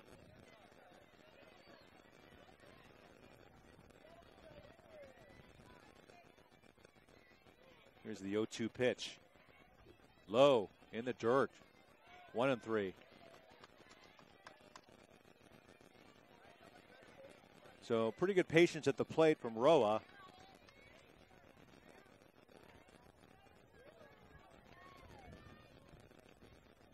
Looking to extend the Monarch lead. Here's a pitch, and it's popped up on the infield. Playable. Third baseman has a play on the ball and makes the catch. That's Almager at third, making the play. And there's 2 outs in the inning. So Roa flies out to the third baseman, and up comes Acosta, the second baseman. First pitch is a ball. 1-0.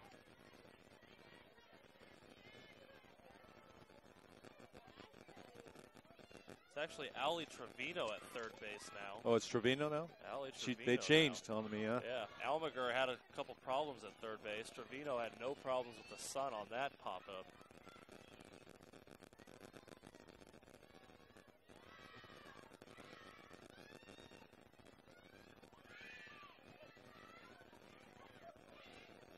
There's the next pitch, and it's high.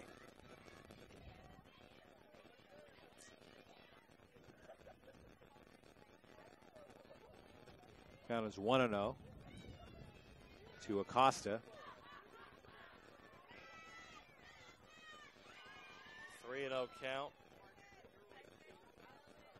Yeah, I was wondering about that because I was looking at the scoreboard. Now they got the right count up there. 3-0, and Flores gets that next pitch in for a strike. 3-1.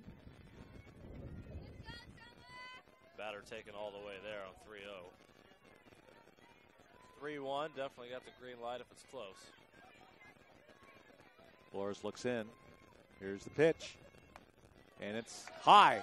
So ball 4 to Acosta. She gets to take first base. And coming up to bat is Rowell, who, as we all know, hit that towering home run back in the 4th inning.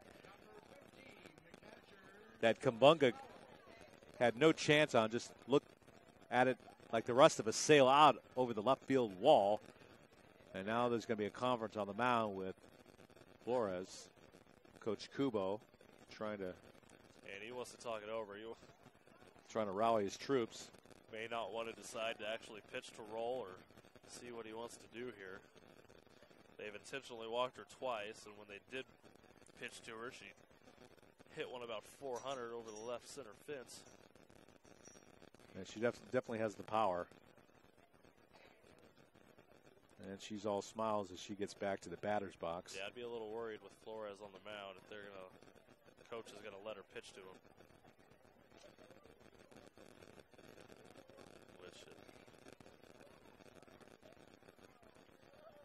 Which it looks like he going to leave Flores in there. Now, whether she's going to intentionally walk roll or not is yet to be determined. Right.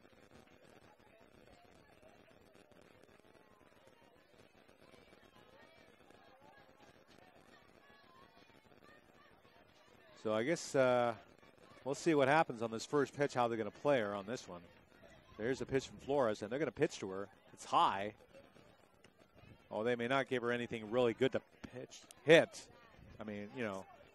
That was an unusual pitch. That looked like a high changeup. Left out over the plate. 1-0. And she hits to the third baseman. It's mishandled by the third baseman. And that's Trevino over there that's been substituted for Almager, and she as well has problems at third base. You got to understand, anybody on the left side of the field has the sun to deal with, so that may play a factor in any balls hit over there. Although Exeter has handled them pretty well. Annalisa Hawk over there, she hasn't had much trouble today. So Raul reaches on the air by the third baseman, Trevino, and up steps Hunter Johnson, possibly our player of the game. The starting pitcher is still in the game for the Exeter Monarchs, who lead in this one 10-0, on the verge of winning the Division V softball championship in the Central section.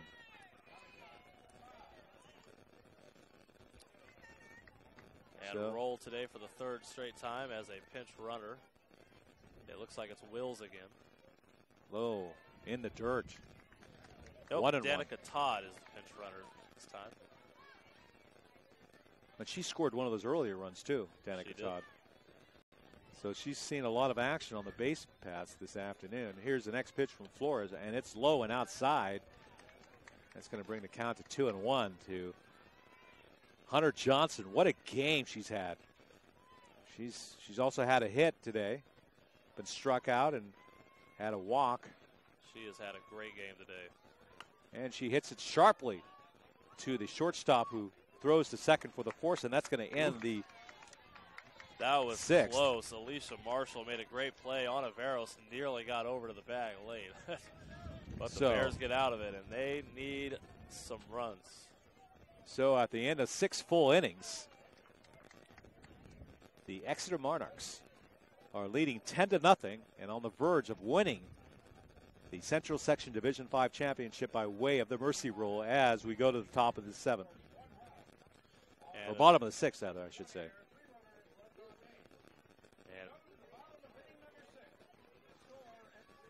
And it's an uphill battle for Selma. And they just need to chip away one batter at a time. Yeah, any way you can get on base. I mean, any way to keep it going, keep the line moving, as they say. A bloop, and then a blast, or something to that effect. But I'm interested to see how Hunter Johnson handles this next inning. She has only given up the one hit today. She's hit 2 batters. But she hasn't walked anybody and only given up the one hit, so she has had a great game.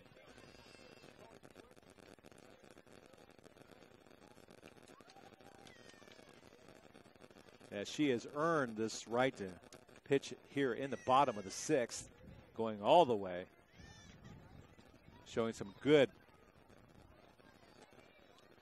fastball movement and has had some great teamwork behind her with some excellent fielding by her infield as well as the outfield.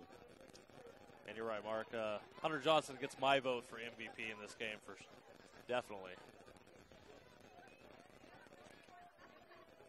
You could say that collectively the Monarch offense has also been in the running as a team collectively, but if you had to pick a player of the game, Hunter Johnson is probably our pick.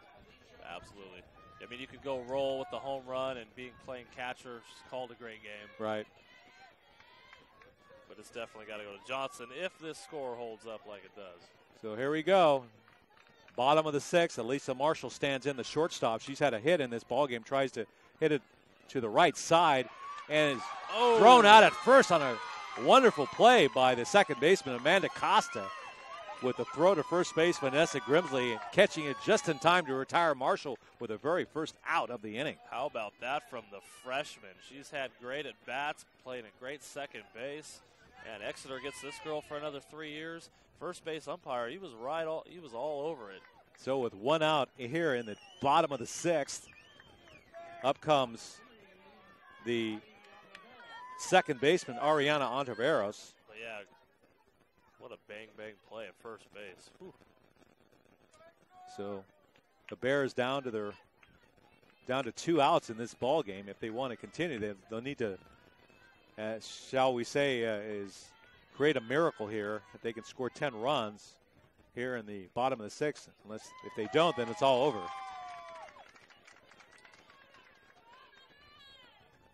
And this is tiny little Ariana Ontiveros. Now I'm thinking if they score 1 run, then the game would continue, correct? Because then it would be a 9-run difference.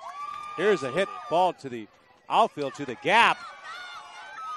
And Ontiveros all the way down to second with a stand-up double that almost had a chance to get out of here, but finally dropped in. How about that? Just the second hit of the day for the Bears, and tiny little Ariana Ontiveros hitting one to the wall for a double, and something for these Selma fans to cheer about finally.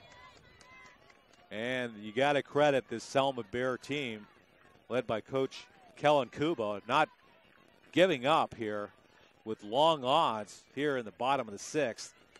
And Ontiveros showing some pride in doubling to the warning track. I mean, Johnson's been so dominant. This is only the second time the Bears have had a runner in scoring position today. Here's Navarro. Still trying to crack that fielder. 0 off the scoreboard. She stands in.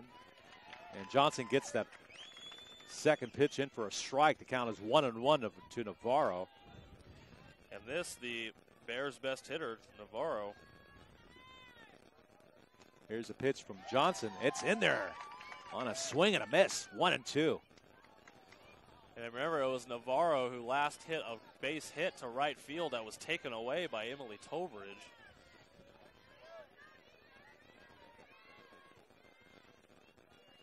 Here's a pitch from Johnson outside, and his quick throw to second, gets away from the second baseman. Acosta. Good backup by the center fielder. Caitlin Lopez. Yeah. Backing up to play. Keeping that runner in scoring position at second base. Johnson trying to keep it a shutout here in the bottom of the 6th. And as a fly ball that might drop. And it does. And heading to third is Navarro. They held up Ontiveros at third. She could have scored on that. The Monarch defense hadn't fully cleanly gathered the ball. But for the Bears, you've got 2 runners on, 1 out, and now your cleanup hitter, Emery Green, up to the plate. Chance for the Bears to do a little bit of damage. I think looking back at that play, Jason, I think that was a good decision by Coach Kellen Kubo of the Selma Bears. You're trying to get runners on base.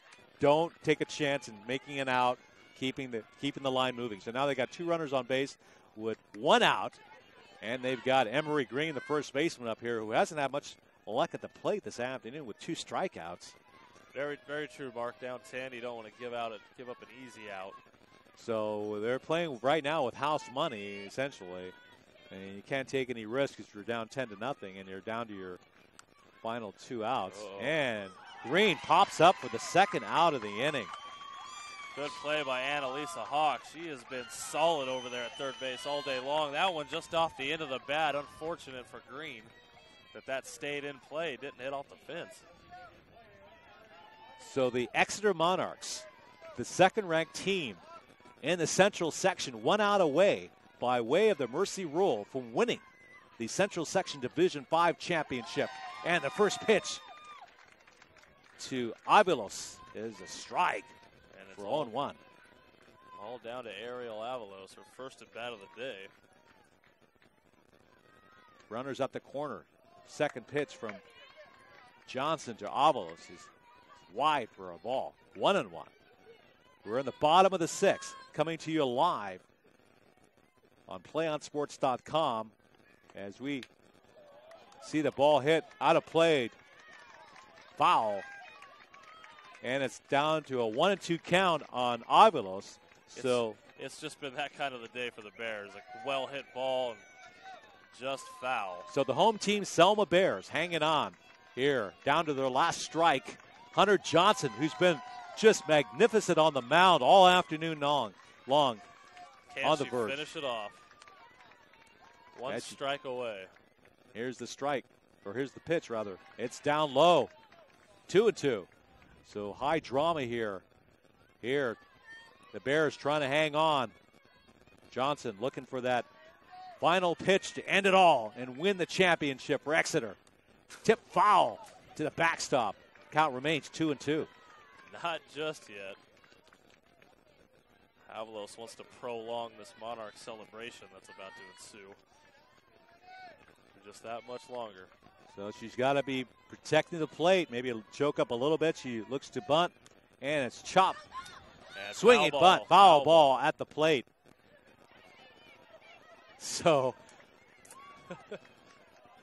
just a second that the whole crowd was like on the edge of their seat. There was like silence. You know, people were wondering if that was the final play.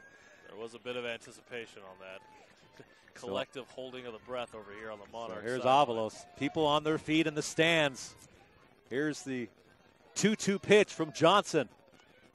Hit out of play to the left. And another well-hit ball just foul. Avalos battling. So there's no quit in this Selma team. You got to love it. But you also have to admire this Exeter team playing very well this afternoon defensively. Hunter Johnson throwing a shutout here, going into the bottom of the 6th with some excellent fielding by her team behind her, now gunning for a championship here in Selma, California. Here's the 2-2 pitch coming up. And it's hit deep to left field and in there. And the first run of the game for Selma scores. And it's now 10-1 here. And the ball gets away in the infield. Here's the throw. The third base, and he's out. What a way to end the inning. You run yourself out of it. Man, that was a great hit by Avalos. Almost a diving catch in left field by Lulu Souza. And the game continues. But the Bears continue. They score that one inning. important run to keep the game going. So the Selma Bears down to their last strike of the ball game by way of the mercy rule, and they somehow managed to get that one run across. So that's something to cheer about it. Well, I mean, they gave these fans a reason to cheer. They made the trip out here, and they knocked that ugly 0 off the board. So after 6 full innings, after 6 full innings, it's 10-1 in favor of Exeter. And folks, we remind you to stay tuned after the game for the player of the game portion and the post-game wrap-up. Once this does go final.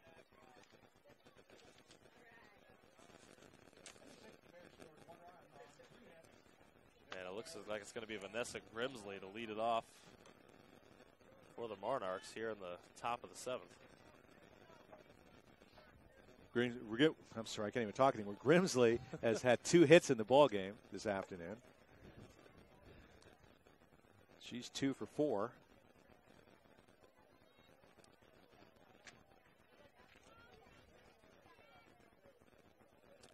Still Aaron Perez out there on the mound for the Bears.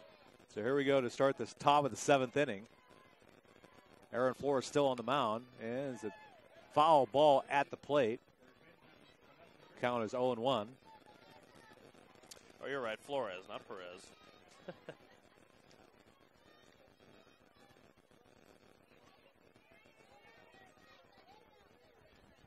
Here's the 0-1 pitch. It's in there for 0-2. So a little bit of life in Flores' arm as she gets the first 2 strikes I actually thought that was a bit low. On Grimsley. Home plate umpire said it was just high enough. Here's the next pitch, and that's definitely high for a ball. So the count is 1-2 to Grimsley here in the top of the 7th. 10-1 in favor of the Monarchs. But Selma has renewed life here in the top of the 7th, having scored 1 run in the bottom of the 6th to keep the game going. And a pop-up easy fly ball from Grimsley that's caught by the first baseman. And outs Selma. don't come much easier than that for Emery Green. She didn't have to move. Grimsley just hit it right at her, right off the end of the bat. So that's going to bring up next the right fielder, Emily Trowbridge. She's had 2 hits in this ball game so far. Here's Flores, and it's chopped to the shortstop. Marshall throws her out at first. Well done by Alicia Marshall, playing it off the short hop. Haven't had a lot of success from the left side of the Bear infield, but Alicia Marshall has played well today. So, how about a 1-2-3 inning, Selma? That'll bring up the third baseman, Annalisa Hawk. Takes low from Flores for ball 1. So there seems to be a little bounce in the Bears' step so far in this inning. Hey, being down 9 sounds a lot better than 10. They can put a run on the board and get a 1-2-3 inning, get some momentum. This swing and a miss by Hawk. Count is 1-1.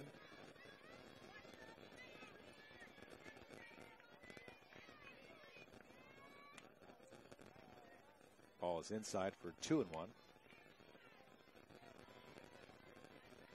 Hawk has had 2 hits in this ballgame, including a double. So she's 2 for 3. She's had a good day at the plate. Absolutely. The freshman hitting 367. Also had a great day at third base today. Here's a 2-1 pitch, which is low.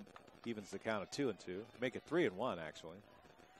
So Hawk trying to get on base, trying to get that run back that the Bears scored for themselves at the bottom of the 6th. Try to extend their lead back up to 10. Here's a chopped single to left, and Hawk gets another hit, so she's 3 for 4 in the ball game. She has been a very productive, efficient player today. Kind of an unsung hero of the day for the Monarchs. Now in the batter's box is Jessica Paz, the designated player. She's been on base a couple times in this game. One of them by way of an error, and the other one where she was hit by a pitch. So that first pitch is a strike. It's 0-1. It's a pause.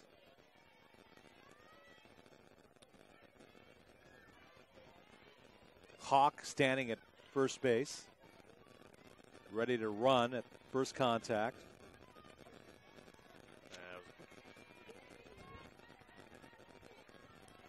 Good job by Flores to get ahead of the count. 0-2 on pause.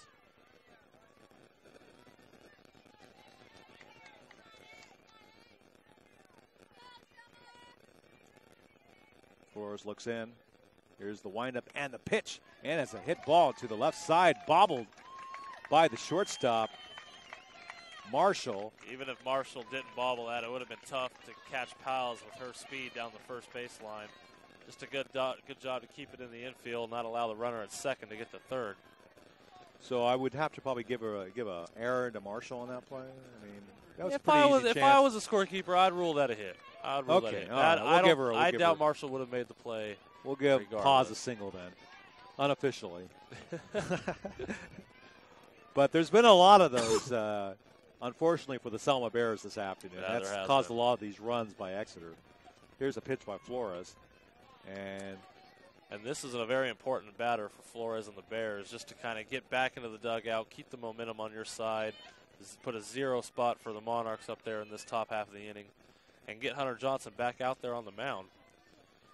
Here's a pitch to Lopez. Ball gets away. Runners don't advance. Lopez has had 2 hits in this ballgame, 2 singles. She's 2 for 3, so she's had a pretty good day as well. Here's the 1-2 pitch, which is out of the strike zone. So that's a little bit high and inside. Should be 2-2, I would think, on this one. Scoreboard shows 1-2. Here's a chop foul to the third baseman. It's out of play, and she throws the ball anyway. And looks like Emery Green wasn't ready for it and kind of flinched. It's like, what is going on here? She wasn't. She goes, I thought it was a foul ball. Actually, Flores wasn't expecting the pass and let that one go. Luckily, the play was ruled dead already. Here's the pitch, and it's hit up the middle for a hit. And now we've got the bases loaded once again for Exeter. So once again, Exeter showing some good timely hitting, putting 3 hits in a row with a single by Caitlin Lopez. And that's going to bring up Gabby Roa at the top of the order. And a pretty good hitter in Gabby Roa at 427. And this is where it could get interesting for Selma. And boy, Anisha Navarro with a good throw from center field. These Navarro girls out here in the outfield, they got some arms. And luckily that a run did not score there for Selma. Roa hits it to the right side. Right fielder Navarro makes the putout, and that's going to end the top of the 7th. In the inning, Exeter gets 3 hits, but no runs. And at the end of 6.5, it's the Exeter Monarchs 10 and the Selma Bears 1. You're watching PlayOnSports.com. Well, the Bears made that interesting, but no runs came across the plate. And down 9 runs. They need 9 runs, so Exeter doesn't win this D5 title. Selma's got one last inning to say something about it.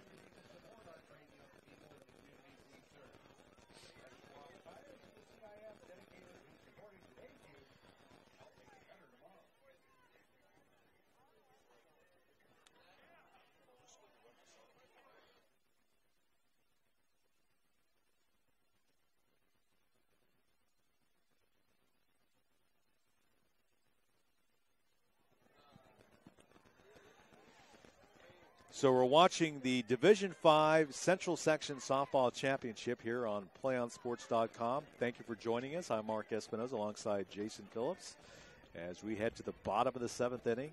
The Exeter Monarchs coming into this game were the 2nd-ranked team in the Central Section, and they're facing the number 1 ranked Selma Bears. Ironically, Selma has the season series edge against Exeter, winning 2 of the 3 games during the regular season. But here in this all-important championship game, it's been all Exeter, the visiting team. It's been all Hunter Johnson today, Mark. It really has been. And Ariel Avalos, last inning, remember, got the hit, the single that scored the run, but then the Bears were out on the rundown, so it is Stephanie Cantu that'll lead us off here in the 7th. It'll be Cantu, Marissa Navarro. First pitch from Hunter Johnson here in the bottom of the 7th is low for a ball to Cantu. Cantu's been on base a couple of times by way of being hit by a pitch, so she's taking a couple of hits for the team here. So the pitcher spot due up 3rd in the inning. So it's 2-0 here to Cantu. Another ball inside, 3-0. Good eye by Cantu. This is exactly what the Bears needed. They need to get some base runners if they want to. If you're Cantu, you're definitely taking here. If they want to do the miracle, they need to get on base. Swinging at the pitch is Cantu, but fouls it at the plate. Count is now 3-1.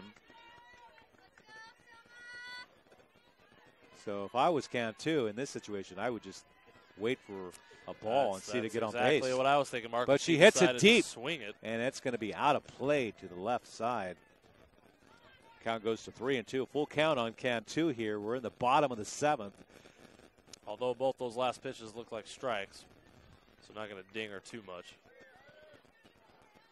Cantu steps into the plate here looking for a 3-2 pitch from Hunter Johnson, and it hits her.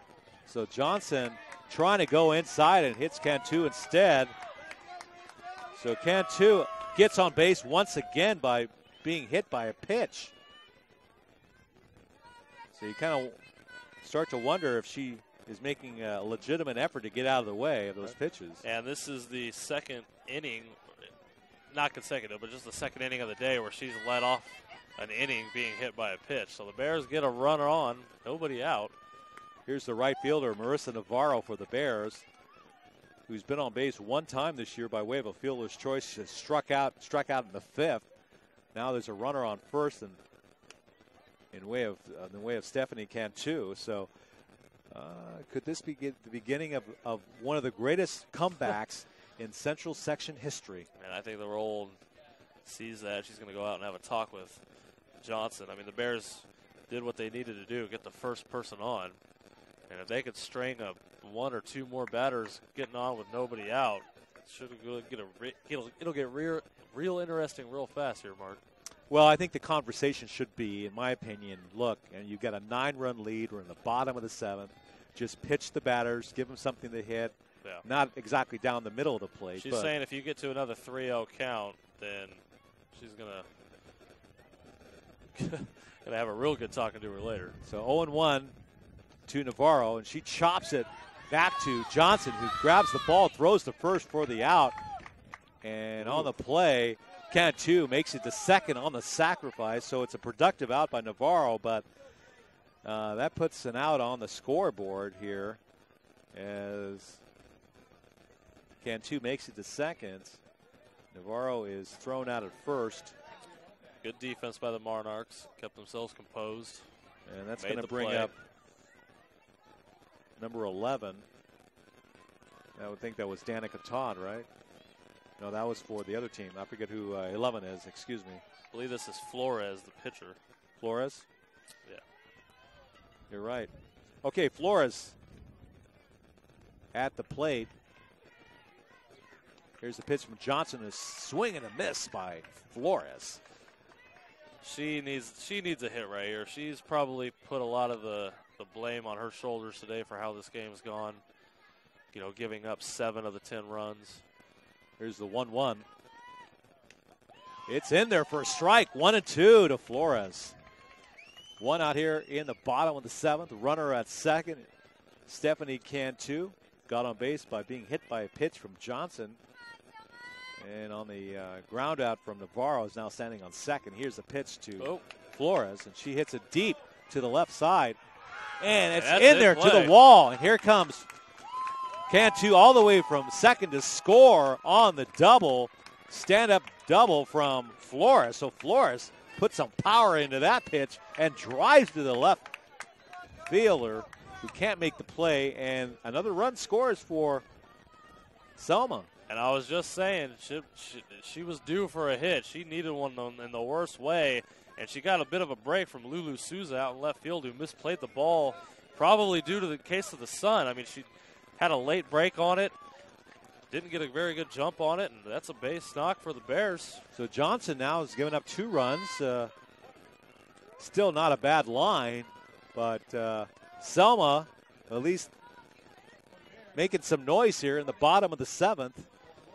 That's right, getting these fans to cheer about something out here. You got to love the Bears, too. Coach Kubo has got a team here that doesn't quit, and you always have to admire that in the face of adversity.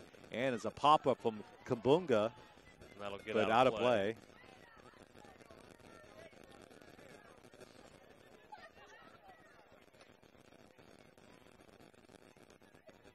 Kabunga, the left fielder, trying to drive in Flores, who's standing at second by way of a double to the left field wall. Here's the next pitch to Kabunga, who swings and misses. Boy, Johnson's still throwing gas here in the 7th. 0-2 was nowhere close to that. So 0-2 to Kabunga here with 1 out in the bottom of the 7th. Selma still with a chance to score more runs here. Ball gets away from the catcher, Rowell. I actually thought she got hit on the arm on that. I think the umpire was going to say it hit off the bat. But that was very close from being another base runner.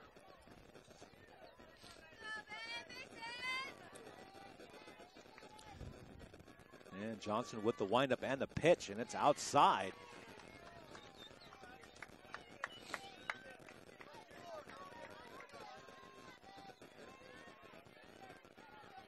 And if you're Exeter, I don't think you see Coach Karen Zebak pulling Hunter Johnson anytime soon. This is her game to finish. Hawk at third place, playing the third base line tight, and there's a quick throw to second, but Flores gets back in just in time.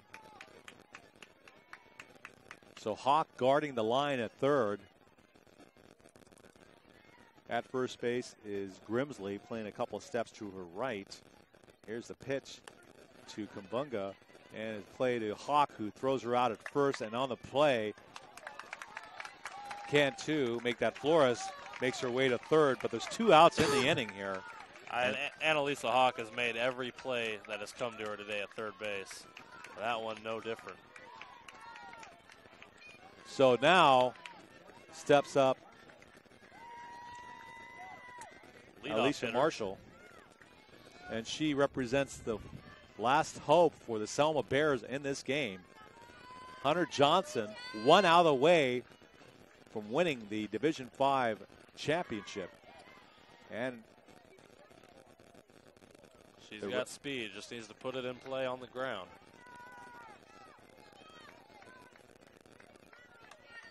One 1-0 to Marshall. Here's the pitch from Johnson. It's low and outside. Good take. Flores at the ready at third base in case Marshall can get on here by way of an error or a hit. Here's a pitch to Marshall. It's low, close. I don't know where that ball missed, Jason. That was framed really well by a roll. 3-0 to Marshall. So Selma, you got to be thinking that Marshall's just going to take the pitch. And a quick throw to third base. And that was in there for a strike, so 3-1. So Johnson gets that pitch in for a strike. Now 2 strikes away from closing out this game. Marshall, here's the pitch. And it's a chop. Here, this could be it to the shortstop. And that's for the final out of the ball game. Got it. And the Exeter Monarchs, behind the power pitching of Hunter Johnson and great fielding by her teammates, have defeated the Selma Bears by a final score of 10-2 for the Central Section Division V championship. Great play by the freshman Annalisa Acosta on that play to get the speedy Marshall. Good job, Exeter. Well done. Hunter Johnson, they rode her back today, and she performed like an ace would. And that was just a great game all the way around for the Exeter Monarchs. Selma Bears, they had trouble fielding the ball, but they gave it a game effort, especially in the late innings, coming back to score a couple of runs late. But in the end, it was the fine pitching of Hunter Johnson and the excellent play behind her, including that long home run by Rowell, the catcher, to the left field, over the left field wall to score the final and all the runs that the Exeter Monarchs scored in this game to make it a final score of 10-2. We'll be back with our player of the game interview, which I would imagine, Jason, is going to be Hunter Johnson. Absolutely, 100%. And we'll have more from Durham Diamond here in Selma, California, on your destination for high school sports, playonsports.com.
can get a player up here. Oh, that's good stuff. All right, perfect. Prepare a Wiley Ballard graphic. Do you want me to start the stream? Start the stream. Camera 3. Beautiful. We're coming in on 1. For more information on how your school can join the Play On School broadcast program, go to playonsports.com/SBP. 4th and 10 from the 41-yard line for St. Augustine. Kennedy dropping back to pass. Looking left, firing, incomplete, intended for Noland. No penalty flags on the field. Mar Vista will take over on downs, and Jordan Lertique will take that knee.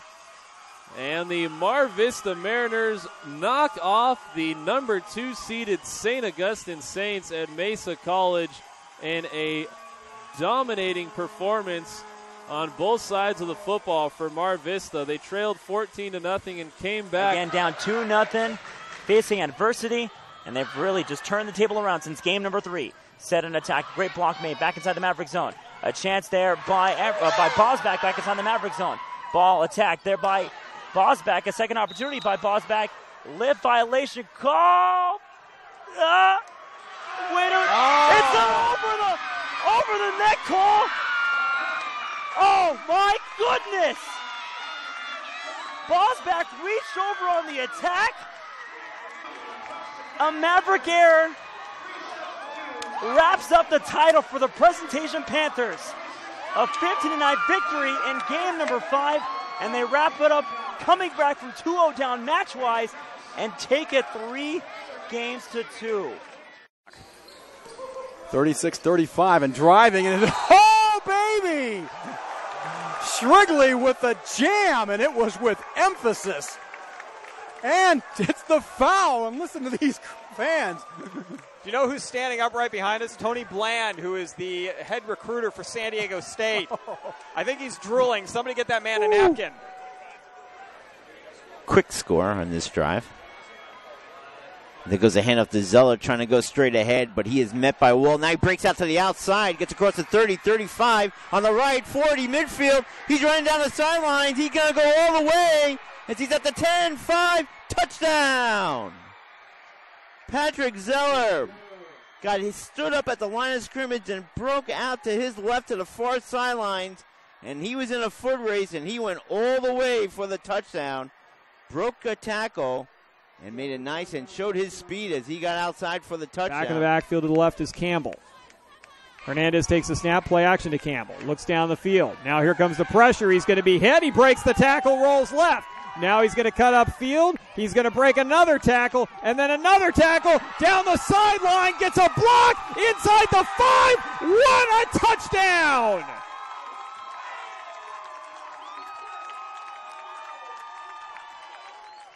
Hernandez goes 33 yards in spectacular fashion, breaking 4 tackles along the way, including 2 in the backfield, and Hilltop has tied this one up at 29.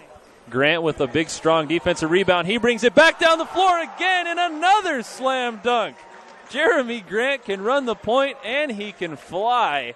Huge dunk, 2 big dunks in the last Bullard minute. trying to close it out. Deep ball, up in the air, Cram. Bringing it back, Arbizo. Cram over in 3, free opportunity. Look for Rodabaugh. No, pass middle, Weimer. Ball game. 25-19. Foothill wins it 3-1. Because this kid has definitely proven that he can make things happen here in this ball game. They will go with him. Bula Graft on a stretch run, just breaking tackles. The little man is in the clear to Tory territory. The 25, the 20, the 10, the 5. Touchdown Knights. What a run, the freshman, Bula Graft. Ooh, I tell you what. There were at least 3 times on that run that he should have gone down or he should have been wrapped up. Missed tackles there cost La Jolla Country Day as Bula Graft, the freshman running back for Bishops, is able to take it in. And that was a determined run there, Andy. So 1st and 10. Brandon Lewis in the shotgun. Has time to throw. and he'll fire, and he has a man diving catch. Did he hold on to it? He did. What a catch from Kendall Keys. And that may be the KBC Sports Player of the Week. What a catch by, he laid himself out there, and a great throw, as you said. Read it nicely, did Lewis, and really caught his receiver on the go, and just kind of put it out there right on the outskirts of his fingertips. He laid out, and he made a catch. 1-1. You know when a pitcher is behind an account and throws his breaking ball, he's feeling it.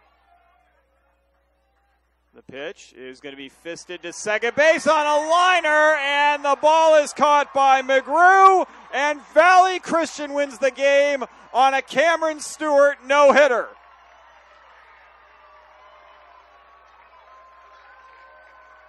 Wow, what a way to go out if you're Cameron Stewart. A no-no in the championship game. If there's scouts out there, they had to be impressed by this young kid's velocity, control, and breaking ball all worked well today. He had it going for this Valley Christian team. What a gem. He's going to give it to Tyree on an exchange against the zone, do a little three-man weave. This is Tyrell back with it. Tyrell's going to go lob backdoor. Tyree Robinson with a flush. Now that was nice. Very nice design play. Uwaba back there. Bogart takes a snap. He's going to run the play. He's going to throw. He's got a man open at the 10. It's underthrown. It's incomplete. No, or is it caught? It is a catch. Wow, juggling catch.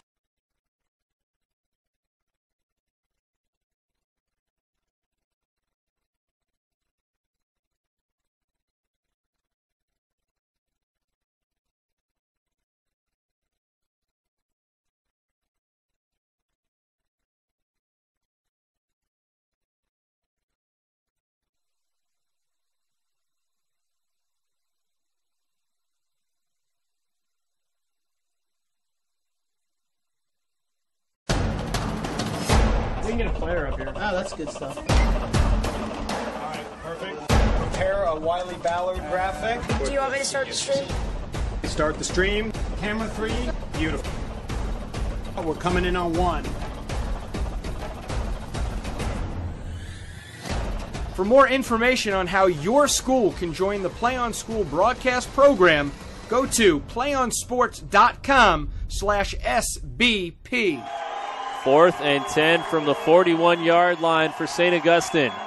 Kennedy dropping back to pass. Looking left, firing, incomplete, intended for Noland. No penalty flags on the field.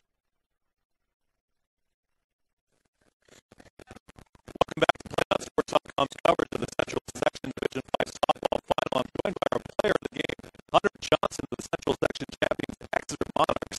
They just defeated the Selma Bears 10-2 for the Central Section Division 5 softball championship.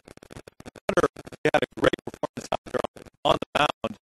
What was working as far as pitches?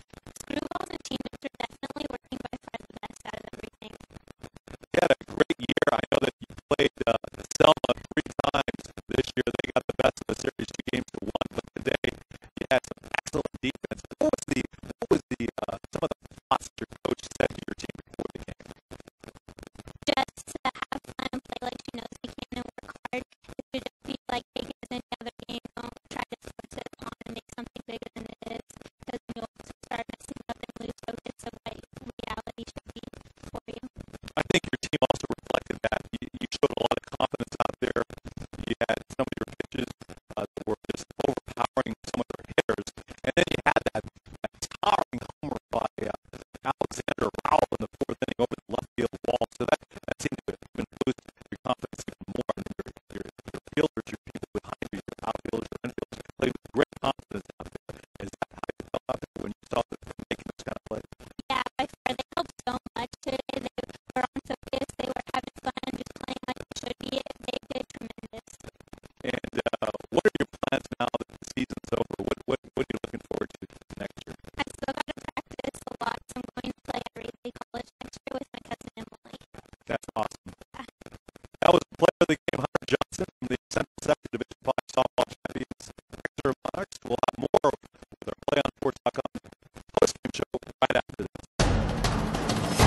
can get a player up here. Oh, that's good stuff. All right, perfect. Prepare a Wiley Ballard graphic. Do you want me to start the stream?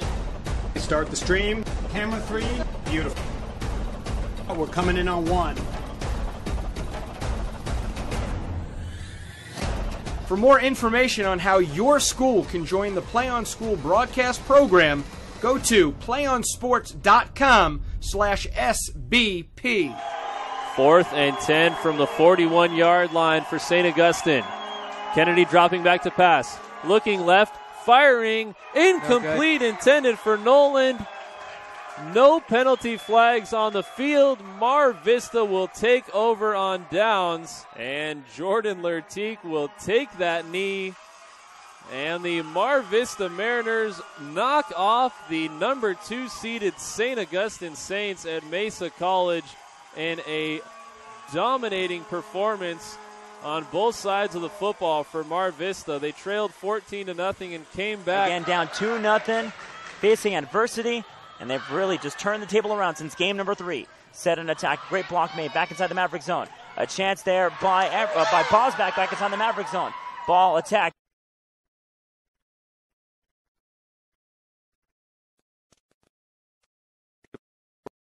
Exeter Monarchs have just defeated the Selma Bears by a final score of 10-2 for the Central Section Division 5 Softball Championship.